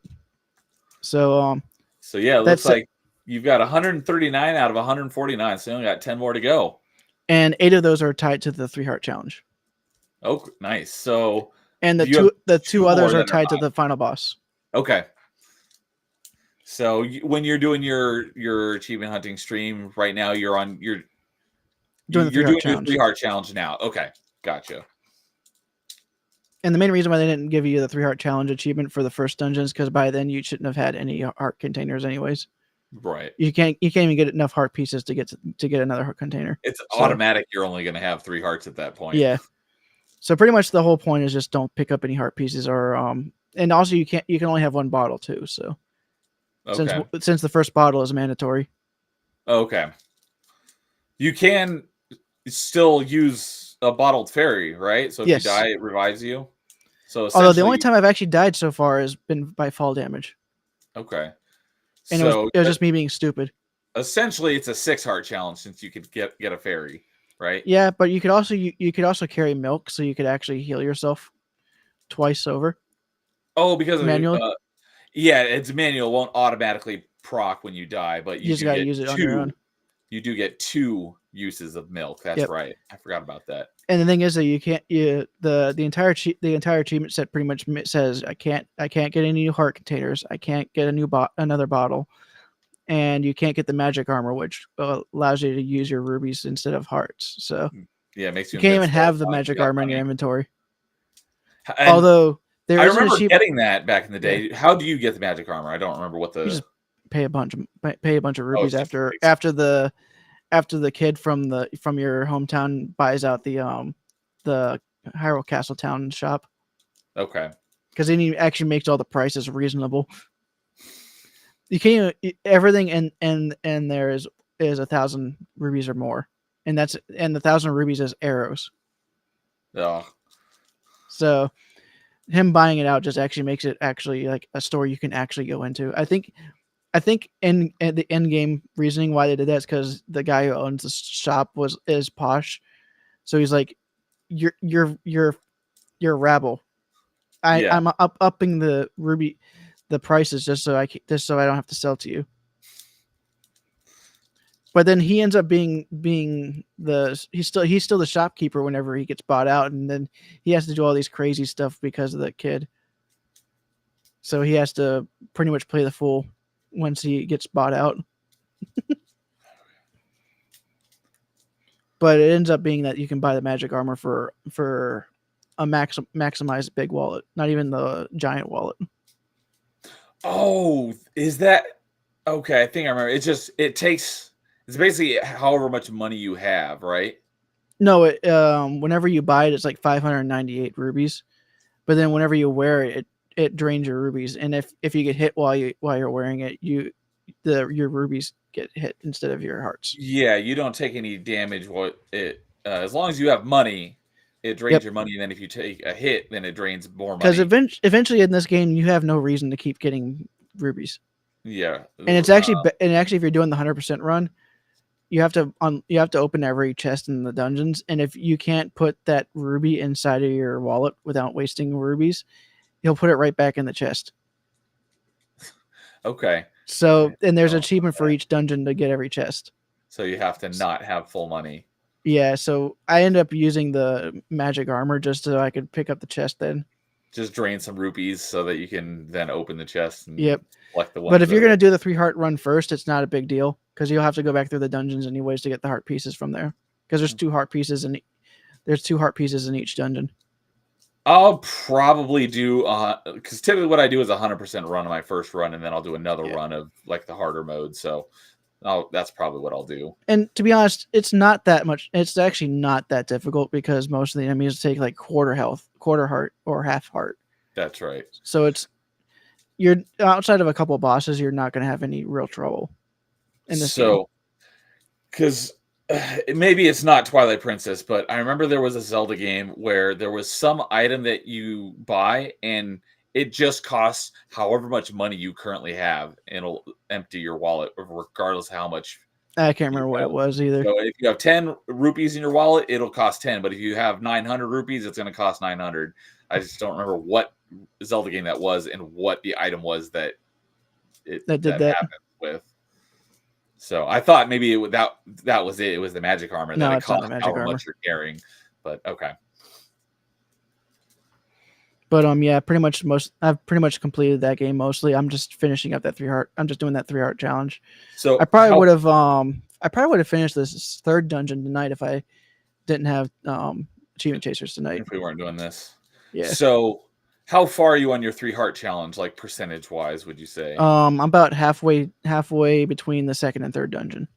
Because I pretty much just have to bring Prince Rallis to the Kakariko village next.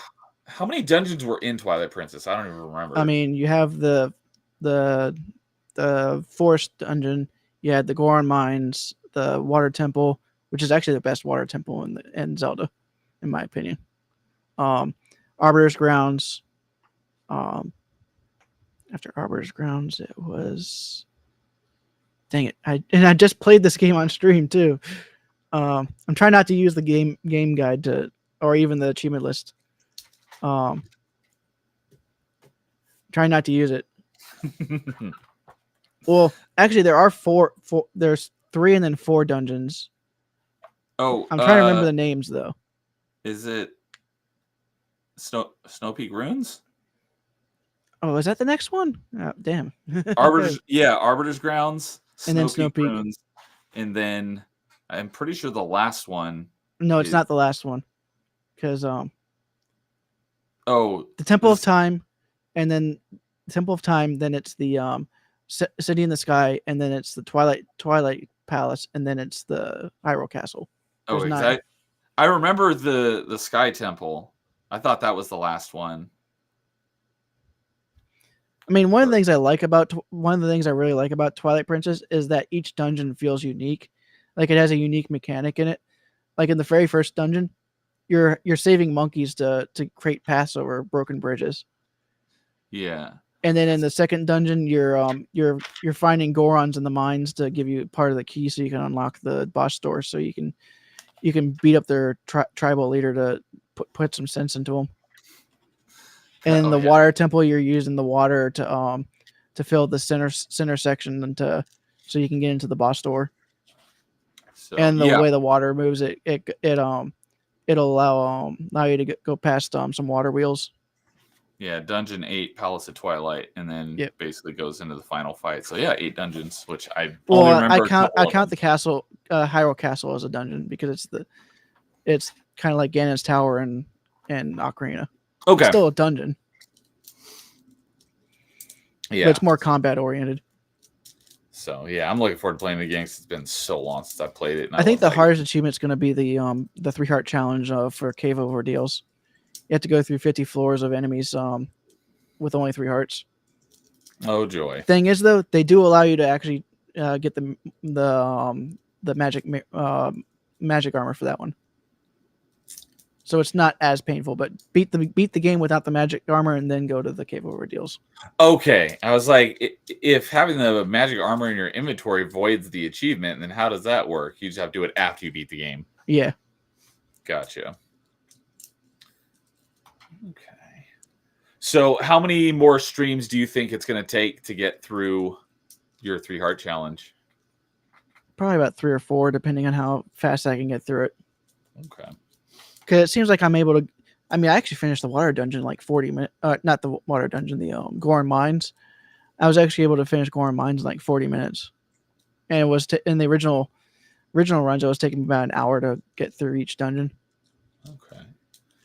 And about 2 hours to beat each section in between dungeons. That's because I was doing every little thing. This time around, I'm just doing like the things that are mandatory and a couple of extras, like because whenever I do that Cave Over Deals, it would be nice to have extra bombs and arrows. Yeah. How long would you say your 100% run took you, like in-game hours wise? It actually has it on the save file system, so it was around 40 hours. Okay, that's pretty good because I remember the 2 or 3 times I played it on my Wii back in the day. I think both my save files were over 60 hours because it's definitely a longer Zelda. Yeah, and also I didn't take. I mean, to be honest, you could probably add a couple, like an hour or 2, because of all the retries I had to do for some of the bosses. Oh, and it doesn't count. And the first retry, I had to wait for all of my hearts to go away. Because luckily, whenever you respawn after dying, you only have 3 hearts, so retries aren't nearly as bad on the second after the first one. Gotcha. It's just that on that first one, if you have 18 hearts, okay, now time to sit here and wait for those hearts to die. Yep. Because the game is actually much easier than you think it is. Okay. It's just that but since you're not going to be doing it on stream, it's probably better for you to just wait for those ones on the 3-heart run. Yeah. Oh, speaking of that, you know how I was asking you a while back about my troubles with streaming Dolphin? Yeah. How in OBS it doesn't work and it just captures a single frame and then it freezes. What happened? Uh, I I didn't figure it out, but I got it figured out on Monday. So Started working again? well, that actually segues nicely into my next game. So go ahead and finish up with Twilight Princess, and then I'll get into. That's pretty much it. I mean, Twilight Princess is still my favorite Zelda game, and it's mainly because of the way Midna actually has a character progression.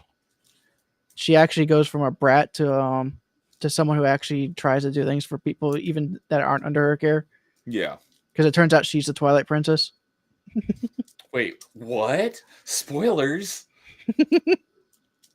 But yeah, and a lot of the way the combat works, I think it's the best combat from that Ocarina of Time combat style. Yeah, I agree. Easily, they do as much as they can with it, and make it a bit more fluid, and it just feels right. Yeah, exactly. Yeah, the combat, from what I remember, was great. Mm-hmm. And so, yeah. Okay. And of course, Gandalf is kind of a badass because even though you kill him, he's still standing whenever he dies. Oh yeah, I love the final boss fight And it's against Ganondorf. and I still theorize that this is the only time that he actually loses the Triforce of Power. When he gets beaten, canonically.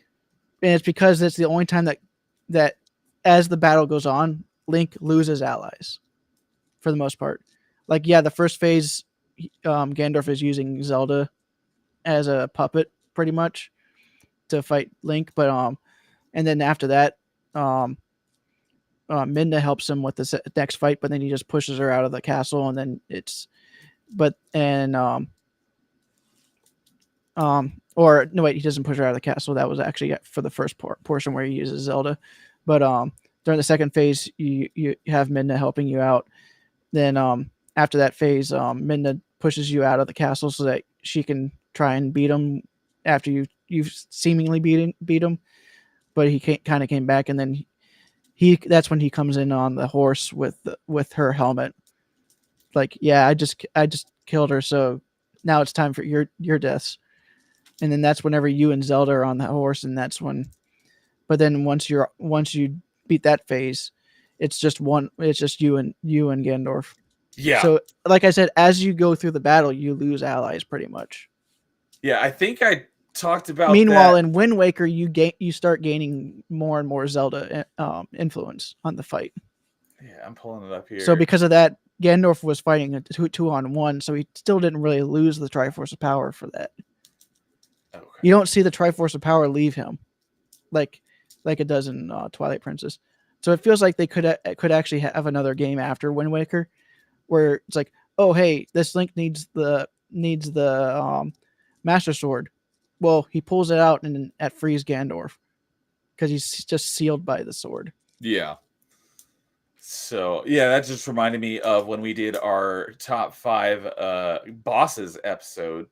You were on that one. I did put Ganondorf from Ocarina of Time, but you did remind me of Ganondorf fight from Twilight Princess because I love that it's just you and him one-on-one, basically in the big open field. Although you can cheese it by using the fishing rod. Yeah.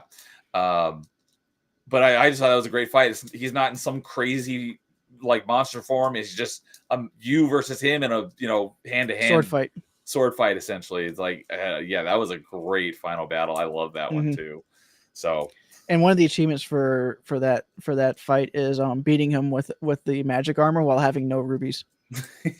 So you're it's pretty much like you have the iron boots on the entire time. Oh, because when you're out of rupees, it makes you go really slow. Heavy. Yep. That's right. I forgot about that. So, all right. Well, then to segue into my next game is, so over the course of the last few weeks, I started a new series of streams on Monday, where I'm doing Metroidvania Monday, although once a month is Mass Effect Monday.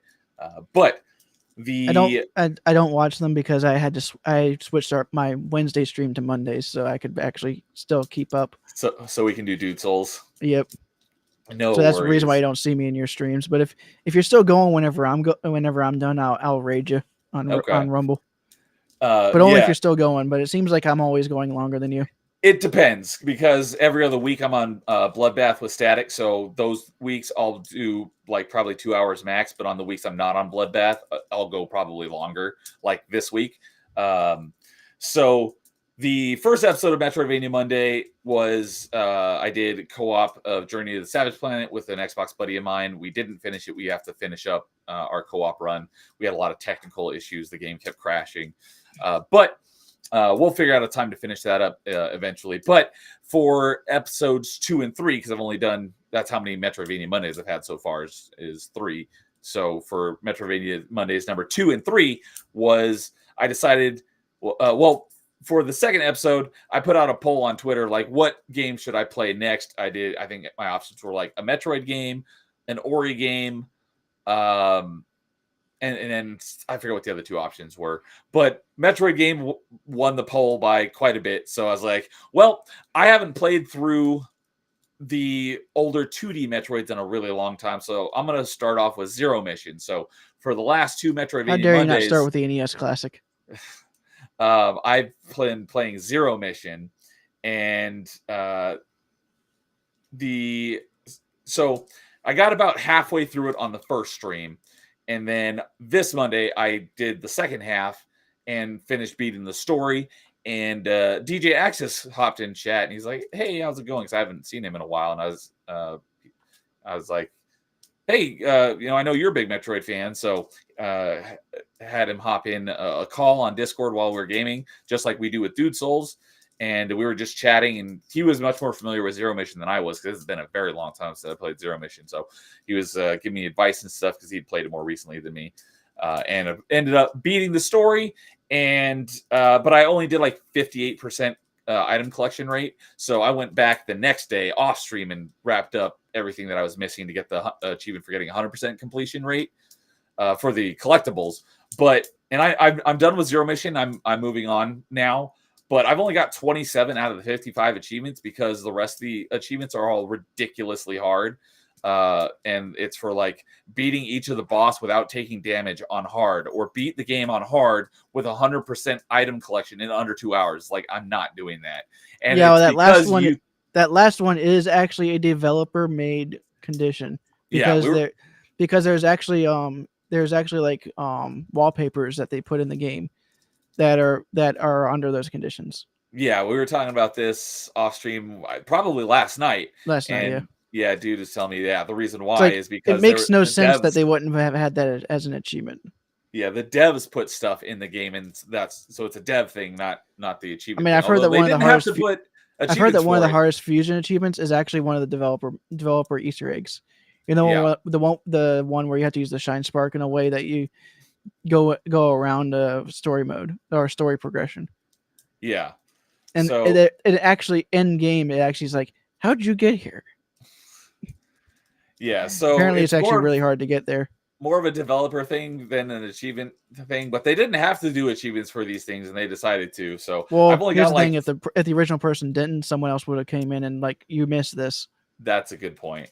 So, but yeah, I'm pretty much done with it, and I've only got like 49.5% of the achievements because the rest of these achievements are just stupid hard.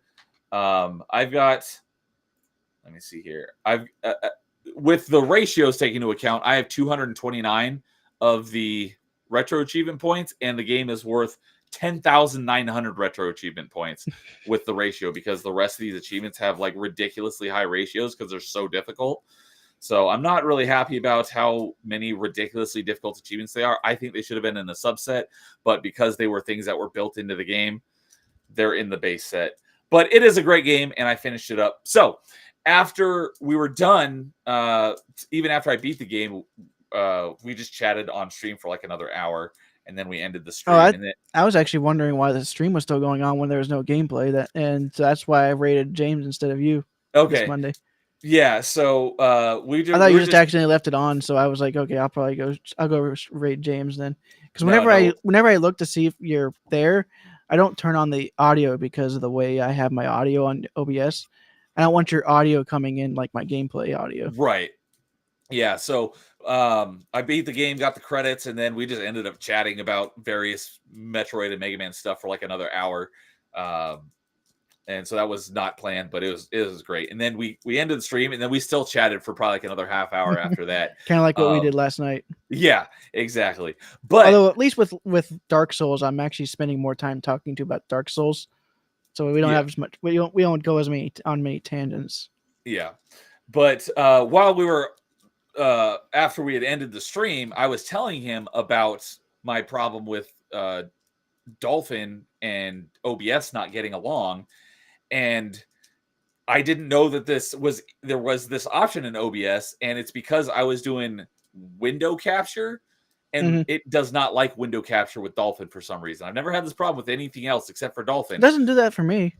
Well, but I'm on the Linux. thing is, I don't think it has anything to do with that. He's like, hey, why don't you try this?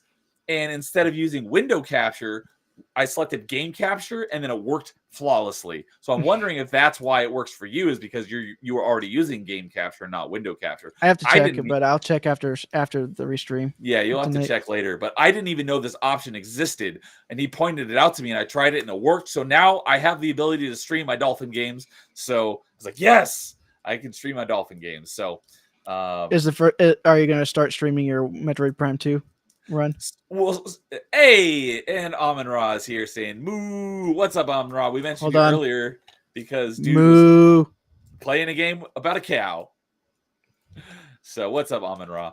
I'm done with Metroid Zero Mission, and what I was originally only planning on playing Zero Mission, then Metroidvania Monday was going to be some other game. But what I decided in between the two Metroid Zero Mission streams is, you know what? Since I haven't played the 2D Metroids in a really long time, I'm just going to play through all of them. So Zero Mission, and then what I'm going to be doing this upcoming Monday for my next Metroidvania Monday is I'm going to be starting AM2R, which I've never played before. So actually, what you should do is play the original first. I am going to play the original. Because if anyone doesn't know, Dude here wrote the achievements for Retro Achievements for the original Metroid 2 on Game Boy. I am going to be playing that at some point too, but I'm going to play AM2R first. You should play the original first so you know what they were working with. That's how I see it. I think it's like maybe. When you go from the original NES Metroid to the Zero Mission, and you know what they were working with to make that version. Yeah. So, but I'm gonna do AM2R, and then I'm gonna do Super Metroid, then Metroid Fusion, and then Metroid Dread. And then I wasn't planning on doing the Prime games, but I was thinking about it today, and I'm like, you know what? I'm gonna do the Prime games again as well, and maybe by that time, Prime 4 will be out, and it'll lead well, or it'll be close to Prime 4's release, and I'll be ready to play Prime 4 because I will have essentially just played through the entire Prime. Or not Prime, but the entire Metroid franchise. Are you going to go through Prime DS? Prime yes. So I made sure that Metroid Prime Hunters is working. I booted it up today, and if you go look at my Retro Achievements, you'll see that it's recently played.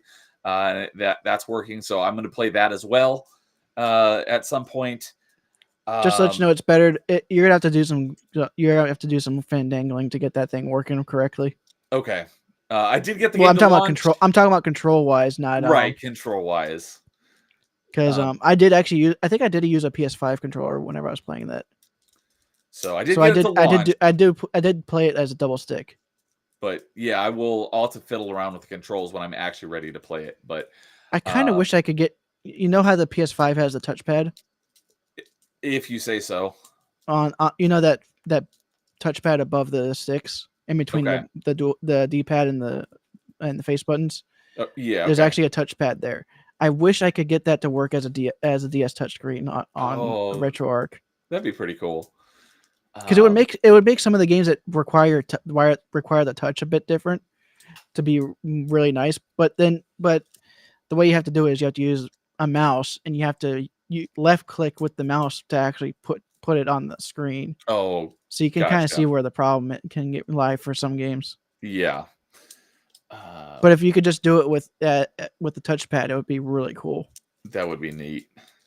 So, Um, but yeah, when I decided that I'm going to do the Prime games as well, and then once I get through all of those, then for Metroidvania Monday, we'll get to other Metroidvania games. But I figured that'd be a great way to start a Metroidvania Monday is basically playing through all the Metroid games. Um, but And I what will let you know, Prime Hunters is not a bad achievement set outside of some of the multiplayer the stuff. multiplayer stuff, But it's yeah, all against bots, so it's not like you have to play against other people. right. I remember you telling me about that. So when I get to after I finish Dread on Metroidvania Monday and I move on to Prime, what I'm going to do is I'm going to do Prime Remastered because I just played Prime 1 on GameCube like 6 times in July. So I'm kind of burned out on it. How can you say you're burned down on it? It's the best game ever. It is an excellent game just because I played it so many times in a short period of time.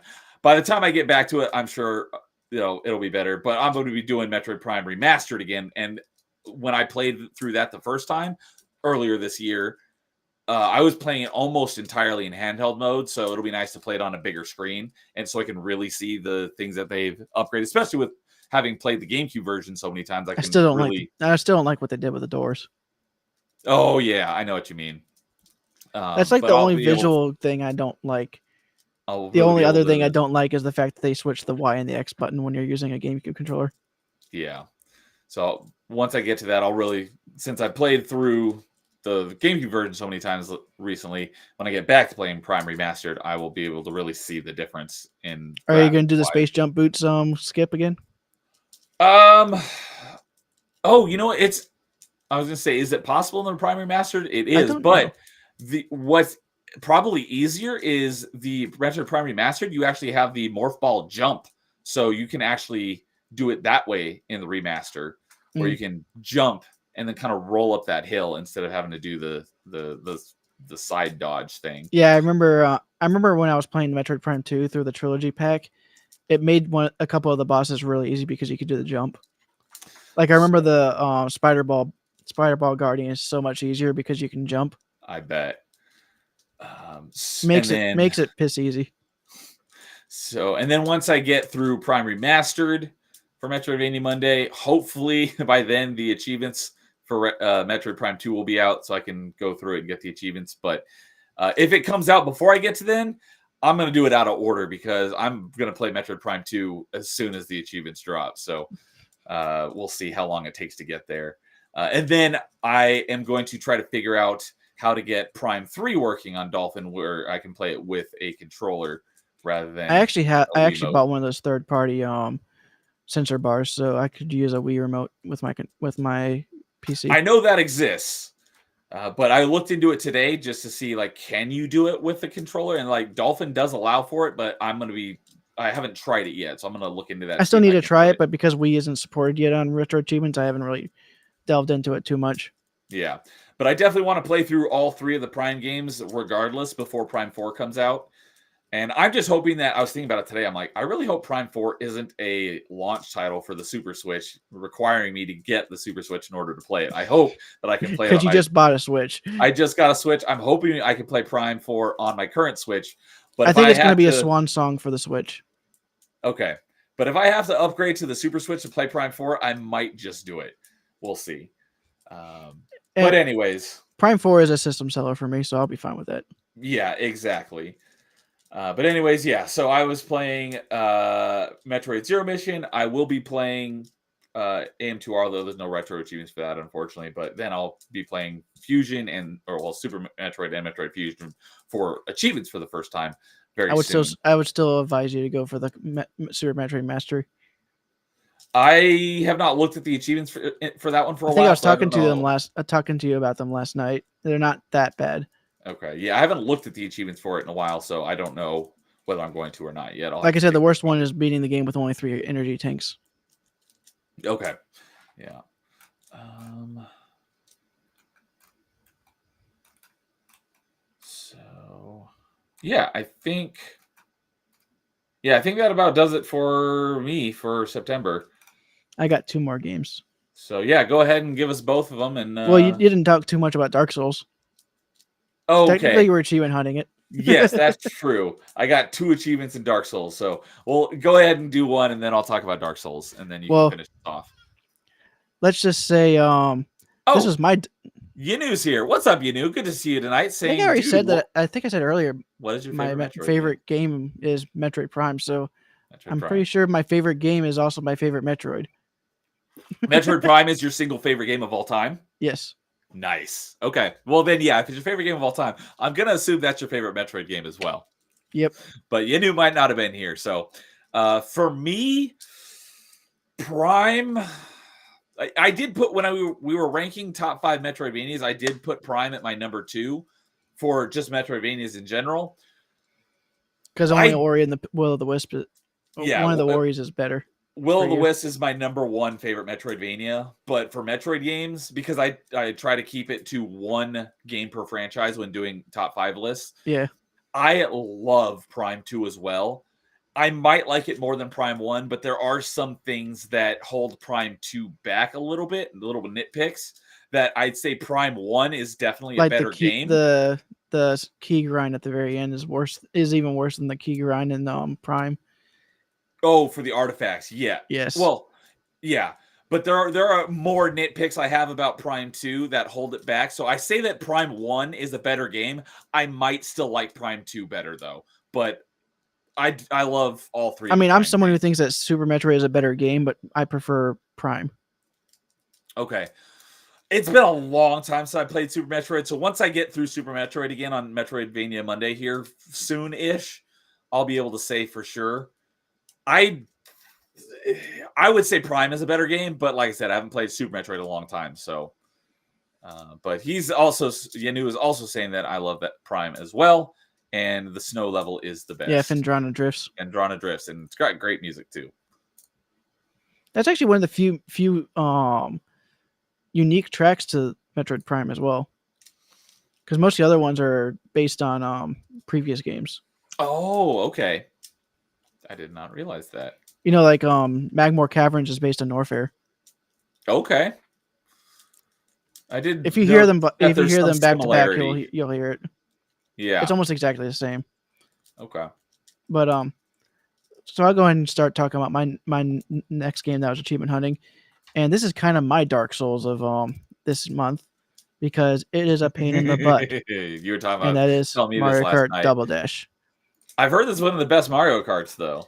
I love the actual controls. I hate the AI because the AI cheats.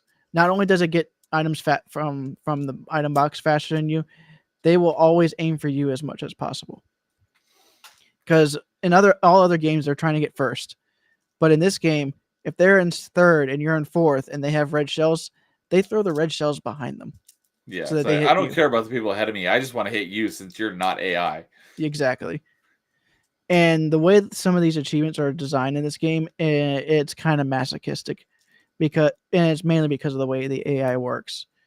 You have to get a perfect score on each cup, and on 150, which means getting first in every race. Yep, there we go. Because you had to explain that to me last time. Like, what does a perfect score mean? Getting first in every race. It's like, oh, fun.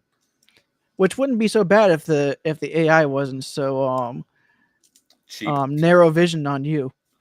Yeah, they got the blinders. Ignore everything except for the human player. Yep. And let's just say that there is a well-known video online where the person's about to win on that DK mountain, and they get hit by everything known to man, and they end up in 8th by the time they're done getting hit by everything. I think I know what you're talking about. They get by a blue shell, then they get pushed off the bridge, and then before they can start moving, they get hit by a red shell, then they get pushed off again. Oh, it's just sad. Yeah, I would be so mad. It'd be so infuriating. But it's not as infuriating as going through the All Cup race and then getting into the 14th race and then not getting in first in that. So you then need to restart over again. Yep. Because you can't restart that race. You have to restart from the beginning. That's brutal. And that's even with me using all the tricks to make sure I get as far as possible. Now, luckily, I don't get that many blue shells in 100cc because it was only 100cc that I ended up happening in. But in 150cc and the mirror mode, You have to use a specific character combination and a specific cart to get those achievements. And does that make it more difficult? Yes, because the superior cart is one of the lightweight carts. Because you can go really fast with it and just keep on using mini turbos. Awesome. So because of that, you got to learn how to use the other carts in a way that you never wanted to.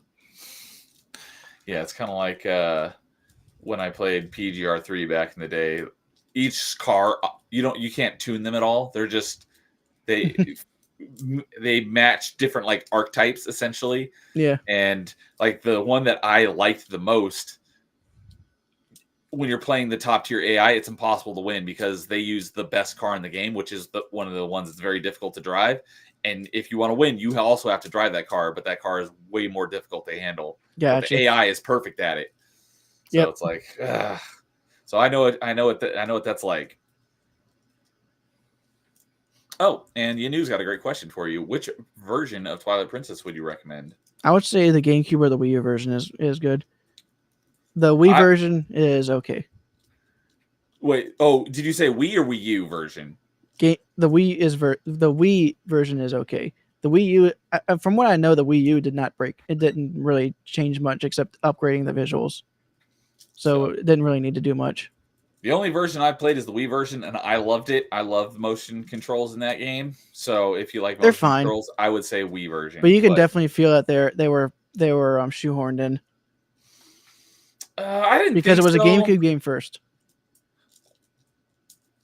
You mean they developed it for GameCube because it came out on Wii before it came out on GameCube? Yeah, but it was originally a GameCube game. But yeah, it was originally made for GameCube, and then, but because I would say they didn't have what was the thing called, the Wii Motion Plus, that didn't exist yet, so it wasn't like one-to-one movement. All the waggle really did was replace the B button. Yeah, it wasn't until Skyward Sword where you actually had one-to-one. And I could never get that to work. And that was it's like, I didn't care for Skyward Sword that much, but the motion controls, which is what most people's problem with it was, I didn't have a problem with the motion controls. I like the motion controls. From what I've heard, the relationship between Link and Zelda is the best in that game. I can understand that. And some of the side characters people really like. It's just that the way the story is structured is not that great. But yeah, my issues with Skyward Sword were with other things. But Angry Canadian told me that the Switch version of Skyward Sword basically alleviates all of my issues with the game. So I may pick that up and play it again at some point on Switch. I do own the Skyward Sword HD remake, but I haven't played it yet. I'm kind of, when it comes to Skyward Sword, I'm kind of waiting for the achievement set to be added to it. So you haven't played Skyward Sword of any version? I think I got to the second dungeon. I was like, I'm done. Okay.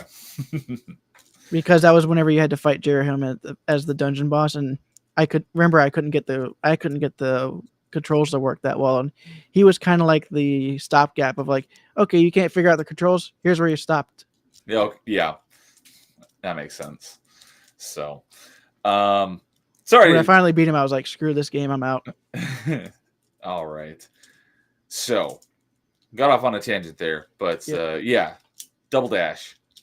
Yep, and I haven't even gotten I don't even have the beaten yet, but but since I had started this after I was done with getting gold tier on the event, it's kind of cushioned me from continuing going into other GameCube games. Yeah, it's like, I've already got the gold. I can play other games now. Yeah, I don't need to. So the next game I'll talk about is for once not a retro achievements game. So, yeah, you currently have 30 out of 65 on Double Dash, so almost halfway. Yeah. What is the requirement for the story completion? Getting gold on each cup. Okay. So you don't have to get first. You don't have to get first. You just have to get enough points to get in first place, right? Yes. Okay. And how many cups are there? There are 4 cups and 4 difficulties. Right? There's 5 cups because of the All Cup. And the All Cup is literally every race back to back. And does the story completion require a certain difficulty? It requires you to have the title screen update to the new title screen, which requires you to beat every cup on every difficulty with Okay. gold, and that's where the story progression ends. Okay. So, all right. Anything else about Double Dash? Nope, I might not even be playing it next month. It's I'm Like I said, yeah. it's worse than how you perceive Dark Souls. Wow, that says a lot. But after last night, my perception of Dark Souls has lightened a bit. But after the first two streams, yeah, I was hating it. I Yeah, didn't entirely hate it last night. Dark Souls is definitely a game that you need to that once it finally starts clicking, it starts clicking even more as you continue playing it. Because it's one of those games you gotta know how to build your character, and then once you learn how the character builds work and all that, you start understanding the mechanics of the game, and then when you understand the mechanics of the game, you can start actually dodging things better. So, um, but yeah, so I guess that will segue into my last game. Uh, I achievement hunted it Dark Souls over in September. That's only because Dude and I started doing Dude Souls on Wednesday nights, where he coaches me through Dark Souls Remastered. Because I did start it. Let's see, I got my first achievement in March of 2019, but I basically played like the first half hour of it and didn't touch it since. But since then, I'd gotten one or two early achievements for contests for various things. So I got two achievements in December of 2019. That was probably for the 12 Days of Christmas. And then I had one in August, which was for, I don't remember why I got that achievement. It had to have been for some event or something. What were those three achievements? So the first achievement I got was Light Your First Bonfire. That was the one I got in March of 2019. In December of 2019, I got the achievements for Acquire Estus Flask and Arrive in Lordran. And given that it was in December, I had to have, those must have been for whatever. Yeah, I remember you did both. You did all three of those within the first 30 minutes of this first stream. Oh, so. Yeah, I would have done that if I didn't already have these achievements. Yeah. But yeah, since those were in December, I had to have gotten those as part of the 12 Days of Christmas event. Yeah, definitely. And then in August, just a few weeks ago, I got the achievement for Discover Way of White Covenant. I don't remember why I did that, because I don't think that there was an event in August. Maybe it was. I got it. What I'm thinking, I'll have to go back and look at that day and see if I got any other achievements, but it's probably because I was like, you're trying to keep your streak alive. I was trying to keep my streak alive, and it's like, oh, this is probably an achievement. I can just boot up the game and get the achievement really quick. That's probably what it was. So in September on our streams, because I started a fresh save, and we've done 3 streams now of the last 3 Wednesdays, and I've gotten 2 achievements. One was for ringing the bell. And unfortunately, that was not actually on stream because the stream cut off and I didn't know it. And so sadly. I ended up helping you with that one. Yeah. I thought I was still streaming, but if I didn't find out until if we actually do have you on live stream your second cut off in the middle of me playing. If we do have you end up streaming your second playthrough, because you'll need 2.5 playthroughs to complete it without any outside help, it would be interesting to see if you can actually beat that boss without any help. I'm not planning on streaming the second plus playthrough, but we'll see. Yeah. I was just planning on doing a single campaign playthrough, but we'll see. Gotcha. So maybe you should at least do it just to be like, yeah, I did it. Yeah, that was my original thought, is just do a playthrough so I can say I beat Dark Souls. But yeah, so that first achievement unfortunately got cut off, so it wasn't on stream, and I didn't know it till afterwards. And then the other achievement we got last night, and that was for discovering Forest Hunter Covenant, for talking to that creepy Cheshire cat. Yep. So luckily, you don't have to talk to it ever again. 3 streams, and we got 2 achievements, so we're making great progress. I'm hoping that it picks up a little bit. It does a little bit once you start killing more and more bosses, but once you after the first playthrough, if you already grabbed everything you could on the first playthrough, you're not going to be getting many more achievements until that second and half run. Oh, fun. It's just because of the way that the achievements are designed. Gotcha. So, but I have done it twice over on my channel. One's on On 360 and one's on Xbox One. Yeah, I was gonna say the different versions of the game. I've almost contemplated on getting the Games for Windows Live version, Games Windows Live. because then that I would be didn't the even only know it that's the had only a Games Souls for game Windows I Live version. that's the only Souls game I don't have completed on pretty much my Xbox profile Okay. now. Yeah, So Dark Souls Games Windows Live. I didn't even know that existed until just now. yeah. So So, if I but ever yeah, do it, if I ever do any more runs, they're gonna be on PlayStation.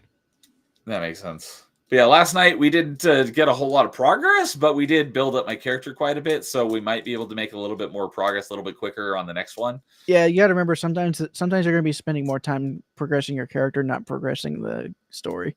Yeah. Pretty much. So, but yeah, so that's You did open up way more of the map though too. So that too.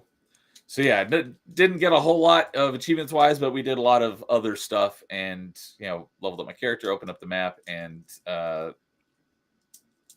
yeah, I beat the Capra Demon all by myself. That was very exciting, and that was on stream. Yep. Because yeah, that's where we ended the second Dark Dude Soul stream, was that Capra Demon after I was getting my butt kicked over and over by that cheap douchebag.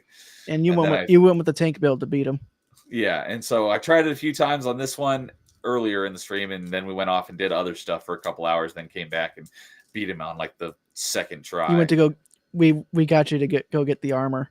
Yeah, stone armor. Got the Zweihander and leveled that up a few times, so it got me some much better gear. So yeah, not a whole lot of achievements, but we have been doing that on stream, and it's getting better. Because after the first two streams, I hated it, but after last night, I don't hate it. I'm just now thinking, okay, now what's he gonna start thinking of when you start seeing the Silver Knight archers and on Orlando? That's gonna be fun. Oh joy! So I might go back to my view of it has lightened after last night's stream, but I may go back to hating it. We'll see. So. All right. Well, then that leaves us with one more game of yours to finish this off. And I have the visual for this one, but it's not this actual version because I was playing it on Xbox because it came out a couple weeks ago on finally on Xbox, and it's only on Series, so I don't think it was released on Xbox One. Oh yeah. Before we started, you were giving me hints, and I was trying to guess, and I did end up guessing. And I showed you the back, and you couldn't figure it out, and I said JRPG.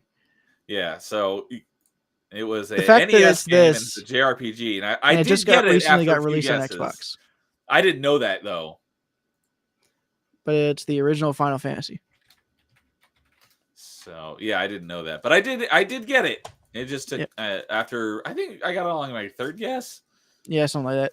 Oh, and you are correct. It is on Series and Windows, but not on Xbox One. Interesting. Yeah, it's like this is an NES game. Why is it not playable on? And I'm pretty sure it's playable on PS4. So why not just put the PS4 version on there? Yeah, that's dumb. And it's not like the solid state drive is really making it run faster. It is only 600 megabytes, and at least on the Xbox side of things, it's only a 10 to 12 hour completions. That's pretty short for a Final Fantasy game. Yeah, I actually started it like I think Tuesday night, and I ended up finishing it up today. Were you doing this one? You weren't doing this one on stream, right? No, I wasn't doing it on stream, and it's actually easier because of some of the quality of life changes they put in. And I could have done it much faster if I used the boost earlier, but I didn't start using the experience boost until I was grinding out a certain enemy to spawn. Because at that point it was just me just trying to get because one of the achievements is to get 100% in the bestiary, which means you have to fight every enemy at least once. Well, one of the enemies has a 1 in 64 chance to pop on the random encounter in a specific on a specific map. So you can kind of see how that can be a pain in the butt to grab. What? I'm not. Oh, I was like, I'm looking at your achievements on True Achievements, and I don't see it. But probably because I haven't updated it yet. You only get scanned like once a week, so it probably hasn't scanned in yet. Yeah, it only happened just today. So okay. So how how is it compared to the? Have you played the original version of Final Fantasy? And Yes, I if you have. have, I actually made the original set for this version. oh, you wrote the achievements for it. Yeah, the original set. Yeah. Nice. So So I have played the original. how does this version compare? This one's called the Pixel Remaster, and I still think the PSP version is the best version Interesting. because Um, this one was released on original Nintendo. There was a Wonder Swan version that's kind of similar to the GBA version. Then you also have the PS1 version, and then the PSP version, and now the Pixel Remaster, which is the modern remake. And I'd still say the PSP version is the best because I think the pixels look amazing, or the sprite work in that is pretty damn good. And then because they actually try to do like an HD style of the sprites, while Pixel Remaster try to imitate the original a bit more. So because of that, some of the sprites are kind of like off a little. okay. But pick the PSP one. It feels like they actually try to make it HD sprites, and they also had all of the extra content in that version.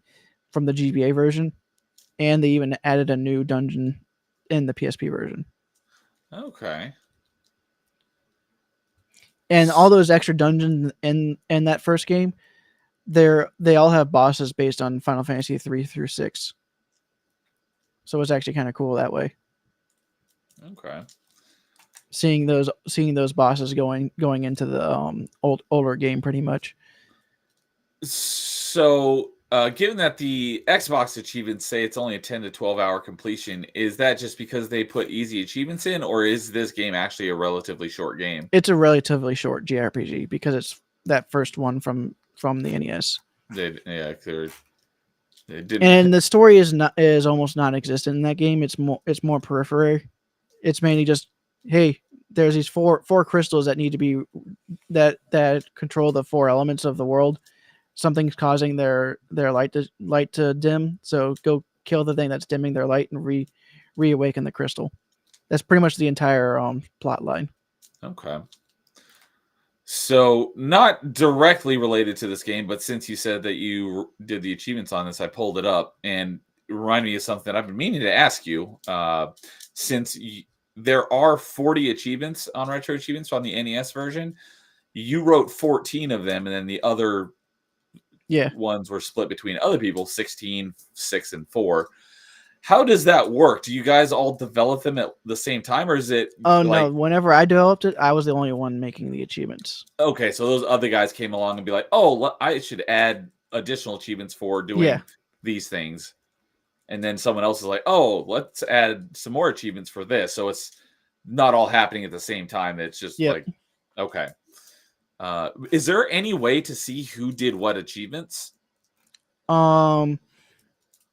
There is a way, but I don't know how to do it from the game page. Okay. So, all right. Well, I was just curious about that because, but if you look at what achievements I've gotten, the ones I've actually earned are the ones that were there whenever I made the achievement list. You haven't gone back and recompleted it after. Yeah, I haven't gone back and recompleted them yet. Okay, so I could go. So look like at the 14 that you have are the ones that. Okay, so win a battle on the Peninsula of Power before confronting the pirates in Provoca. I never did that. I didn't do that one. Pay respects to a rival hero. Opening the treasure chest in each of the places. Gotcha. Oh, I think they actually changed the boss achievements that I put in, because I had made it so you had to go through the game as a specific party, because you had to beat the boss with a specific character. Oh, and they changed that to allow you to play more of the way you want to. Yeah, and it looks like they made the achievements for those bosses to be beat. It looks like on Lich they did it without anyone dying. Marilith, you have to beat her with the fire spell or flame sword, which is interesting because she is fire. She's the fire demon or fire fiend. Is it called Fight Fire with Fire? Oh, yep. It is. I just guessed, and that's what the achievement's called. Beat Kraken in 8 or fewer actions. Running does not count as an action. Interesting. So if that's the case, you could probably just bring a black wizard and just use thunder spells. So, because the reason why is asking that is because some of the games that I'm waiting for to get achievements, let me pull up like Metroid Prime 2 Echoes, we're waiting for it to get achievements. And there are 2 people who are currently working on those achievements. So curious on how that works when you have 2 people working on it at the same I think time. Or they whenever just you have 2 people, they just kind of coordinate. okay. I was like, they're probably talking to each other like, hey, I'm gonna do the achievements for this, and you do the achievements for this. So Oh wow, there's 2 achievements. I just saw a couple of the achievements at the end. Defeating chaos without changing classes. That can be difficult. And then defeating chaos without opening any optional treasure chests. But I know that there's an even crazier subset for Final Fantasy, the original, because of the fact that you can choose your classes at the beginning of the game. They actually made an achievement set where you had to beat the game with all 126 combinations. oh, I saw that there was a subset, and it was like 600 and something achievements, and it was called the 126 combination. I was curious what that meant. So that's all. That's how many different combinations there are of party members, Yes. and so you have to go through it 126 times with each of those various combinations. Yep. Because Dear God. you can even double up on a class. So like the first achievement pretty much is beating the Lich with a party of 4 fighters. That's nuts. And it's I'm not trying to see. terribly long, but that is Well, you so got to remember crazy. it took me about 10 hours to do on a quality of life run. Yeah, so that's like I'm trying to see if it counts if you upgrade or not. so that's probably like at least 1,000 hours, if not more, of playing this Yeah. one NES game. I like one of the achievements. One of the comments on the set. You have saved 104 world A's, but your chaos is in another temple. Which chaos is the final boss. Okay. So let's see here. How many people? Curious now. Oh, you know what? I should do this by achievements 1. 3. So wow, 2,900 people have actually played the subset, and No, whenever subsets actually count the people who oh, played the base. yeah. Oh, that's why these ratios are so high. Yep. But there's 3 people that have the rarest achievements. So Well, I mean, I think there is at least one person who has the mastery. oh yeah, you know what? Let me go look at the That's the one mastery. you really need to look at. There are 3 people that have mastered it. Yes. That's crazy. And hopefully with with some of the updates they're putting into the tool set, eventually they'll make it so that they actually make the subset part of the original ROM, so you can actually use the same ROM that you used to get the regular set. Yeah, you were telling me about that. That'd be pretty cool. And apparently, it seems like if any character is 5 levels higher than the others, then it invalidates the achievements. You have to keep all your characters within 5 levels of each other. Yep, which isn't that hard because every character has the same level up experience growth. It's just that if someone dies, they don't get any experience while you're going back to town to pick them up. Oh, okay. I got you. So pretty much just as long as you keep them all alive, you're fine. And I think they did. I think they restructured the points to make the harder runs actually worth more. Like 4 fighters, that's not too difficult as long as you keep a bunch of potions. Okay. Because the fighters are pretty much like they can be the tanks and they can deal out a good amount of damage just by punching, pretty much. But if you go with like all four white mages, good luck. So, on the Xbox version, though, did you already get that completion then? Yes, it's already completed. Okay. Oh wait, never mind. They never restructured the scoring system. But of course, the retro ratio is definitely going to fix that for everybody. Okay. Um, all right. Anything else you want to touch on Final Fantasy?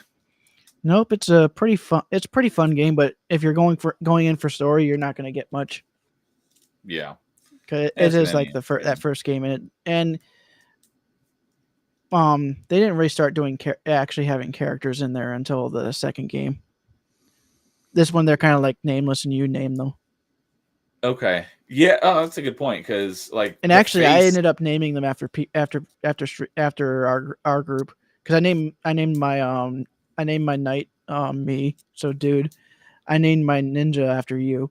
Yes, I get to be the What's ninja. sad is I originally wanted him to be a monk or the master, which is pretty much the martial artist, because that's usually who I use as my second physical damage. But for some reason I thought the thief looked like the monk when I first started, and I didn't realize he was the thief.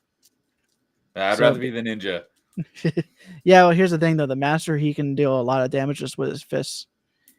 He can actually out damage the other all the other he can actually out damage all the other classes if you don't even equip him with anything.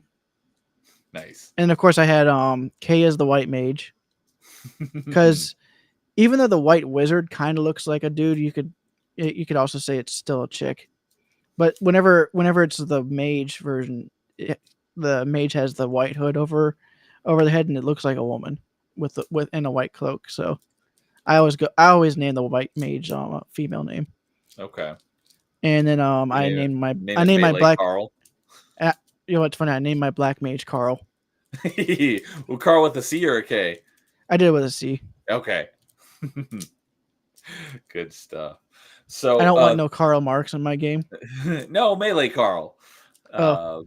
Uh, but then you would have two Ks in your party. Yeah. Didn't want to do That's that. just a little too much K. Yep.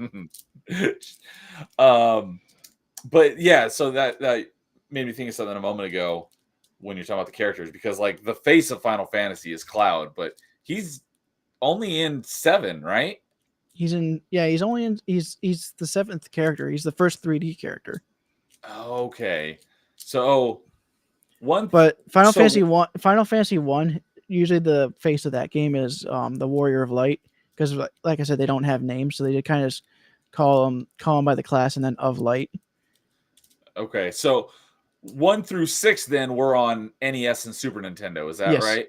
Okay, and one then through three were 7 on was it. the first 3D one. For a while there. They were only doing 3 games per generation, because you had 1 through 3 on NES, then you had 4 through 6 on Super Nintendo. Though out of those, only 3 of them ever came out over here until Right. the PS1, which kind of crazy because they ended up being that 1, 2, 4, 5, and 6, which 2 and 5 were the first time they came out in America were on PlayStation, not on the original consoles. So, and then 3 never officially came out here until the Pixel remaster, because the only one that we've ever gotten is the 3D remake, which changes up a bit. Okay. So there is a bunch of differences with that one. So the first time we actually got the original version of 3 was the Pixel remasters. Wow. And that makes me curious now, because you're talking about the one that just came out like last week, right? Yeah. Although I think I can't remember if the Windows Phone one was based on the 2D or not, So let's see because there here. was one on The the Windows Phone. original Final Fantasy 3 on NES. NES came out in 1990, and we finally just got it here in America in 2024. Well, it's not really 2024. It came out a couple of years ago and everything else. Oh, It was just just came at Xbox. Xbox in 2024. Okay. Yep. Well, still, uh, 30 years to come out in the US. That's nuts, especially with how giant and beloved the Final Fantasy franchise is. Yep. But then what's funny is 7, 8, and 9 were on PlayStation. So, and of course they Yeah. had the spin-off Tactics, but that one's not a main line. And of course those remakes were on PS1. So that's a bit different. They were already made, they just upgraded things. Yeah. And those were actual upgrades back then. It's kind of like Mega Man X, where Mega Man X 1, 2, and 3 were on Super Nintendo, and then they shifted all the ones after that to PlayStation. They didn't even come out on Nintendo consoles until Not years until later. GameCube. Yeah, the Mega Man X collection or the Mega Man Legacy collection. Yep. And then 10, 11, and 12 came out on PS2. But 11 also came out on 360. Yeah. But sadly, it's no longer has its servers online, so you can't get those achievements. Yeah, you couldn't play it if Could you you wanted imagine? to. I'd be kind of jealous of the person who actually has every Final Fantasy achievement Oh, like because the of that. series completion? Yeah, the series completion on Xbox. That'd be nuts. Because at this point, the only one he's really missing is a couple of the spin-offs and 16. I'm gonna check and see if we can find that. Let's go. See if anyone has that. Let's see here. Can I see the leaderboard? I mean, to be honest, they might not have been able to complete 1 through 6 yet on Xbox because it's only been a couple of weeks. Some of those Super Nintendo games would have taken a little longer than All right. Final Fantasy 1. Let's see here. 1569. Interesting. Or has nobody ever done it? Because I would have to go and look into it, but at least on Xbox, there are 2 people that have 1,596 Wait. Oh, hold on. Dyslexia. One person has 1,569. The other person has 1,596. So the last 2 digits are flipped. Achievements in the Final Fantasy franchise, and the one who's in first place has their name is in. I'm assuming it's Japanese because I can't even read it. But they do not have. They have 83% completion. They have 100% in almost everything except for Final Fantasy 3 on Windows Phone. They haven't played Final Fantasy 11. Oh, damn. They have 100% in almost everything else. I'm looking through all the 5 and 6. Actually, I should see if there's. But that's the remaster that just came out last week. Yeah. I'm sure they'll get 100% in those ones as well. Oh, Crisis Core Reunion. They only have 37%, but everything else is 100%. So that's nuts. Actually, if you change it from unique to all, there's actually 38 games in the list. Yeah, they have played. Yeah, so on all, he's played 37 out of the 38 of them. And has 88% completion of the franchise. Because it looks like that's 100,000. The 13 trilogy, 10, 12, 8, 7. I'm trying to see. 15. The ones that have. Oh, there's some stacks on typo with the different regions. Yeah, the different regions. Yeah, they've got. There's Japanese and Asian. They've got 2,168 hours in the franchise, but they have not played Final Fantasy 11. Because you could have that many hours just in that game by itself. Yep. Could you imagine if it ended up being because of all these emulators now for 360 and that era that someone actually restarts the Final Fantasy 11 servers for 360? That would be interesting. And if it would be pretty cool if Xbox was like, okay, we'll allow it. Oh, you know what? I'm looking at the Final Fantasy 11 leaderboard, and you know what? I can just go to the top here. There are 118 people who have completed Final Fantasy 11 on 360. All 57 achievements, which is over 1,000 hours. Yep. If I ever got into an MMO, it'd probably be one of the Final Fantasies at this point. Yeah, and there is 14. Final Fantasy 14 is pretty good. So. All right. Well, with that, what do you got planned for October? If I finish Twilight Princess soon enough, I might actually move to.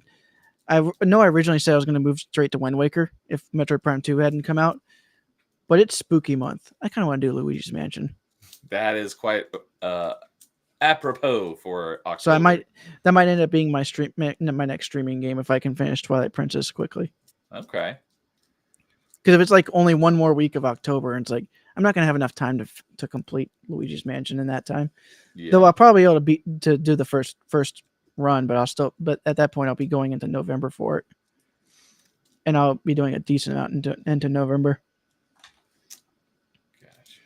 But I might start doing more of the pixel remasters. Okay. Because it's always nice to play through some Final Fantasy, especially after trying to do Mario Kart. Yeah, you need a palate cleanser from that. So, And Yeah, as for unlike Dark Souls, that thing's never going to get better. It's just going to get worse and worse. I'm sorry to hear that. As for me, what I've got planned, like I said earlier, I'm going to be doing Metroidvania Mondays. So I'm going to be making my way through the Metroid games, the 2D ones first. For retro achievements, I'm going to be finishing off Mega Man X6 here, hopefully soon. And then I'm going to be moving on to Clone Wars and Jedi Outcast. I hope I can get through both of those in October, since those are both worth double points. Not, I like I said, I'm going to try to master Clone Wars. That should be worth 4 points, and I'm going to just beat the story in Jedi Outcast. That'll be worth 2 points. But the other thing is that on Xbox, on True Achievements, they're doing another event, because they just did the Alphabet Challenge in September, but now that it is October, they are doing their Trick or Treat event, which I think they did for the first time last year, and they brought it back for this year. And what Trick or Treat is in order to get the badge, you have to complete 13 trick or treats, and you have to do, I think, at least 5 of each. And let me pull it up here in my spreadsheets. Which one is it? So I never remember which one is which. So each time you complete one, you can pick a trick or a treat. And if you pick a treat, then it gives you a list of 10 achievements, and you have to get one of those achievements, and then you pick another trick or treat. And if you pick a trick, it gives you a random challenge of, like, currently. Oh, so I've done one trick and I've done 2 treats so far. And one of the first treat, or the first trick that I did, was to complete a DLC or a title update. And so what I did that one yesterday, and I was like, because I want to get as few achievements as possible, so that if an achievement, qualifies for the next trick or treat I get, I don't want to get a whole bunch of achievements and then, have less achievements to pick from. So I was like, what's a title update or DLC that I only have like 1 achievement left? And I had a couple in Trials Fusion where all I needed to do was beat the extreme track, and I just haven't been able to do that yet. So I was like, all right, because I'm pretty good at the Trials games. I love the Trials games. And so I was like, all right, well, let me give this extreme track a try and see if I can beat it. And I beat it yesterday on my first try. It took me I think I had 290 faults.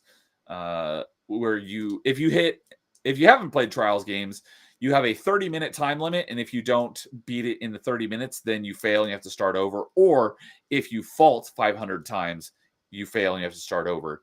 So I beat it. I think it took me about 20 minutes, and I had 290 faults, but I passed the extreme track, and I completed, because what the achievement is for passing all the tracks in that DLC, and the only one I hadn't passed was that extreme track. So I passed the extreme track and got that achievement, and then I did another trick. I've been alternating. I've been going back and forth between a trick and then a treat, and so I completed another treat after that, and so I did another trick, and that's what I'm currently on right now. And my current trick is for earning 2 achievements that are flagged with the cooperative flag. So I'm probably Have fun with that. You don't actually have to play it in co-op. It's just an achievement that you can get in co-op. So you can do it solo. So what I'm probably going to do is I'm probably going to get an achievement or 2 in Minecraft Dungeons, since the entire game can be played in co-op. Any achievement you get in that qualifies. And a lot of the achievements in Dark Souls qualify. So if I had been on that one, the achievement we got last night would have counted for it. But unfortunately, I didn't have that one active yet, so it didn't count. But there are also because every month they put out 3 goals for the month, and I look at them because for the goals each month, I'm either all or nothing. I'm either going to get a gold medal or I'm not going to go for it at all. So if it's something that's ridiculous, like last month, I don't think I went for any of the goals because they were just way too restrictive. This month, I'm going for all 3 goals. One is just for getting an achievement on 20 different days, which I'm automatically going to get because I keep my streak alive for as long as possible. I'm currently on I'm almost on 1,200 days, I think. Let me see. My current streak is 1,168 days. So getting close to 1,200, but I stopped caring about stopped caring about a streak whenever mine ended, because for some stupid reason True Achievements decided I didn't want to take my time zone into account. Yeah, I think I remember you telling me about that. So, but yeah, that one I'm automatically going to do. And the main Another reason why I one, don't spend that much time on events in there is because they kind of encourage you to just get like random achievements in different games and not try to yeah, complete them. I yeah, prefer to just play one game and just beat it and then move on to the yeah, next game. totally get that. But one of the other bonuses or the goals That's for why I this like month, these events for the thank christening you. of a console, because they're Yeah, like, you go can master stick as to a many game. games as you can, try and find as many bugs as you can on our new system. Yeah, that totally makes sense. So the other goal is earn bronze is 3, silver is 6, and gold is 10. So I'm going for 10 co-op achievements. So the 2 achievements that I get for this treat will also count towards the 10 achievements I need for the monthly goal. And then the other goal is for spooky time, which is bronze is 2, silver is 4, and gold is 8 achievements in games or achievements that have the word dark, night, or shadow in them. So So achievements that have them, or the game that has to have them. uh, either the achievement can have it in the name or the game can have it in the So name. you'll So probably get it while playing Dude Souls. exactly, since everything in Dark Souls count, if I get 8 achievements in Dark Souls this month, that'll automatically get the achievements. But I also have other games like Lords of Shadow I could play, Bloodstained Ritual of the Night, Dark Souls, and Shadow Warrior. I can use any of those to get those achievements. So that one should be pretty easy. This the co-op one that's going to be the most difficult, but it's not really going to be that difficult. So, but yeah, so that's what I'm going for on the goals for this month, um, and then I'm also doing the trick or treat event. So that's what's going to take me away from retro achievements the most is that stuff. Gotcha. Um, so we shall see how much I make it through when we come back next month on our episode 13 of Achievement Chasers. Yep. So, dude, what do you got that you want to plug before we head on out here? For me, it's mainly just my usual Saturday. I'll be continuing my Twilight Princess run, 3 heart run. So that'll be going on, and I'll be continuing it on Monday as well. Don't really have anything else planned over the weekend. Okay. Well, all right. Let's see here. Today is the 3rd. So, yeah, for next week, yeah, I'll be back with Metroidvania Monday, and we're gonna be starting AM2R. And then Tuesday is the next episode of Top 5, and we're ranking our top 5 spooky games. So we still got room on the panel. So if anyone wants to join, let me know. And we're still on for Dude Souls on Wednesday. Yep. All right. And then Carl and I, and maybe some other people we need to get this figured out, but we're planning on doing something on next Thursday on some sort of community game night. At least we talked about it like a month ago, and we haven't talked about it since. So we need to figure out what we're doing. But I hope we're still on for that because that's But you can always play Doom he's 3. the one that. You can always What's play that? Doom 3 multiplayer. It only needs 4 people. I didn't even know Doom 3 had a multiplayer. It does. But yeah, Carl The talked to me. 360 version and the PS3 version have achievements and trophies tied to it. Oh, well, I only have the Xbox One version of Doom 3, and I don't think it does have multiplayer. Yeah, I think the Xbox One version doesn't actually have achievements tied to it. So I think all of those are single player stuff. Oh, so you think it does still have the multiplayer? Just doesn't I have have any to check. for it? It's been a while since I've. You know what? I still haven't installed. Let me check. I have it installed as well because I got an achievement in it last month for one of my letters. Unarmed Badass. I got it with the letter I've never U. played the Doom 3 multiplayer, actually. I've always just boosted the achievements, and that's it. Yeah, But it seems like it could be fun. I used Doom 3 for the letter U for Unarmed Badass in the Alphabet Challenge. So, but yeah, Carl talked me into doing a game night, and so yeah, let's do it. Let's do it on the 10th. And we haven't talked about it since, so I don't know if that's still happening or not. But hopefully, we'll make that happen next. I just know that the 15th I can't join you for anything because I'm joining James for 7 Days to Die. Finally. Yeah. So Party Chat. I've already got a guest for the 15th, but as of last night, I think Dude's going to be our guest on the next episode of Party Chat after that, which will be on the 29th. Yep. So that should be fun. Yeah, if you have any ideas for Party Chat topics, let me know because I always give my guest the Okay, opportunity it looks to like they didn't suggest put the the topics. multiplayer into the Xbox One version. Okay, I didn't think it even had the multiplayer version, so Yeah, thank you for but verifying. the 360 version is available on the Xbox One. Okay, it's backwards compatible. Yeah, if I remember correctly. Gotcha. So Because I remember I keep all my games installed. I do too. Yep, For Doom 3 my BFG Edition is available on the Xbox One. okay, yeah, I try to. I'm almost out of space, so I actually had to delete some games. Yeah, I only But have 200 gigabytes right now, but I have 977 games installed. wow, I had like Because I have the 2 terabyte expansion card, and then I okay. have 3 4 terabyte hard drives. I have a single 2 terabyte external drive, which obviously I can put older games on, but I can't put Series X games on Yeah, because they can't run them off there. But I have the 1 terabyte expansion card plus the internal storage. So I had about 450 games installed. I think I'm at like 435. I installed a few because they're ones that I haven't started yet. And I was like, I need to make room for other stuff. But I keep all my games installed for my when I occasionally do my roulette stream, so I don't have to wait for games to install when that comes up. Which here's my I'll be here's doing my my. question: Did you grab those Ninja Gaiden? Did you grab that Ninja Gaiden trilogy Oh, I bought that I told that you? like day one. I just Oh, haven't played it yet. so the sale didn't matter to you, No, I bought that. I bought that years ago. I just even haven't though it played it has yet. Ninja Gaiden 3. It still has 1 and 2 because it has Yes, Sigma 1 and 2. it has Ninja Gaiden Sigma 1 and 2, which never came to Xbox. Those were PlayStation only. Yep. And And Sigma 1, I think the Ninja Gaiden 3 is the one that's been updated, so it yeah. should be the better version. Well, so Ninja Gaiden Better. Black and Ninja Gaiden Black and Ninja Gaiden 2 were Xbox exclusives. Then there was the Ninja Gaiden Sigma and Sigma 2, which were Sigma versions of Ninja Gaiden Black and Ninja Gaiden 2, and those were PlayStation exclusives, and they added more stuff into the game. But I've heard from the hardcore Ninja Gaiden people that they're not as good as the original versions. However, Ninja Gaiden 3 was originally just Ninja Gaiden 3. Then they re-released it as a completely new game, like a year later, as Ninja Gaiden 3 Razor's Edge, and added basically all the stuff that should have been in the game from the beginning. They added it back in.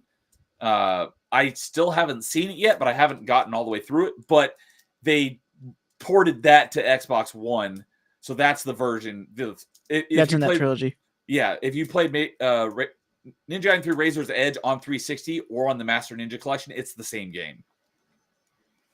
But yeah, I bought that like right when it came out. I don't know if it still is, but I know it was, at least for a couple of years. It was also on Game Pass. I think it's still on Game Pass, but I could be wrong about that. Yeah, But I because did buy it. I was looking at, I was just like, you know what, I want to see what the price is on that Final Fantasy Pixel remaster stuff is, and then I noticed that they had a sale going on for the Tokyo because of the Tokyo Game Show, Oh, and is they that actually had. why? That's why I saw that was on sale, and I think I saw all the Devil May Cry is also on sale, but I think the sale's already over.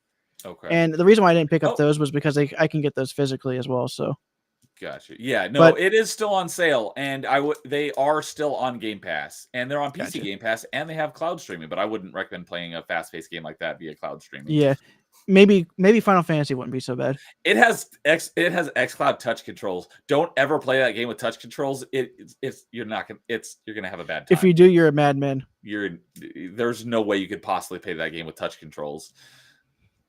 But yeah, I bought that like when it first came out because I was super excited for it. I think I saw that the Pixel remasters were like $60 for the entire collection. I was like, $10 for each Final Fantasy. That's fine for me. Yeah, that's a good I just deal. would have preferred to have a physical copy, but it's an Xbox JRPG on Xbox. They don't tend to get physical releases. Yeah, I was gonna say I doubt it even has a physical release unless it's like limited run games or something. And also the Switch and the PS4 version also had limited release. It wasn't through limited runs, but Square Enix did a limited release for them. Gotcha. Although I think they are thinking about doing another run of it. Okay. Because people have been asking. I bet they would have no problem selling those. No, they won't. But you did jog my memory that because I've been mentioning it on a couple streams about my roulette stream because I've got a lot of tips to catch up on because I haven't done one since like July. So it's like, all right, I'm doing one in October, and so that'll be on the 24th. So instead of an open mic that night, I'm going to be doing a gaming roulette to catch up on all the tips that I've gotten. So yeah, that's why I keep a lot of those games installed, is in case they come up on a roulette stream and I don't have to wait for them to install. Gotcha. If So, I ever did a roulette stream, it'd be like a completed game roulette stream, so I won't mess up my completion percentage. that's the thing is, so I have a Google Doc with a bunch of different tabs for various things. So I've got one for all the games I've started, because I've got all those games that I've backlogging. Those ones aren't in the roulette yet, but once I finally recover my dive and I dive all those games will all get added into games that could come up on a roulette stream. So Gotcha. but yeah, I could do like a completed games roulette. I've got a bunch of tabs for like let me pull it up. Like shooter roulette or platformer roulette or puzzle roulette or RPG roulette or Star Wars roulette or Metroidvania roulette or Mega Man roulette. So I've got all these different tabs for different sets of games that I Dark Souls roulette. do. No, although there's not enough Souls games to really do a roulette. You could do a Souls like roulette, because there are plenty of Souls games. Yeah, but not just Souls from Software. Even if you included Sekiro and Elden Ring, it wouldn't have enough games in the roulette. Yeah. So, but yeah, I'll be doing roulette to catch up on all those tips on the 24th. So, all right. Well, I think that'll do it for episode 12 of Achievement Chasers. A year we've been doing this already. Good God. So, everyone who came and hung out and chat, thanks for hanging out with us tonight. Kay was here, Carl was here, Paul was here, Yanu was here, Alman Ra was here, Christian Frades. Thank you guys all for hanging out for however long you were. And dude, always good to talk achievements with you. And we will we'll continue this next month. But I will talk to you again on Wednesday for more Dude Souls. Yep. So, all right, everyone, you have a great night. We will talk to you later. In the meantime, game on.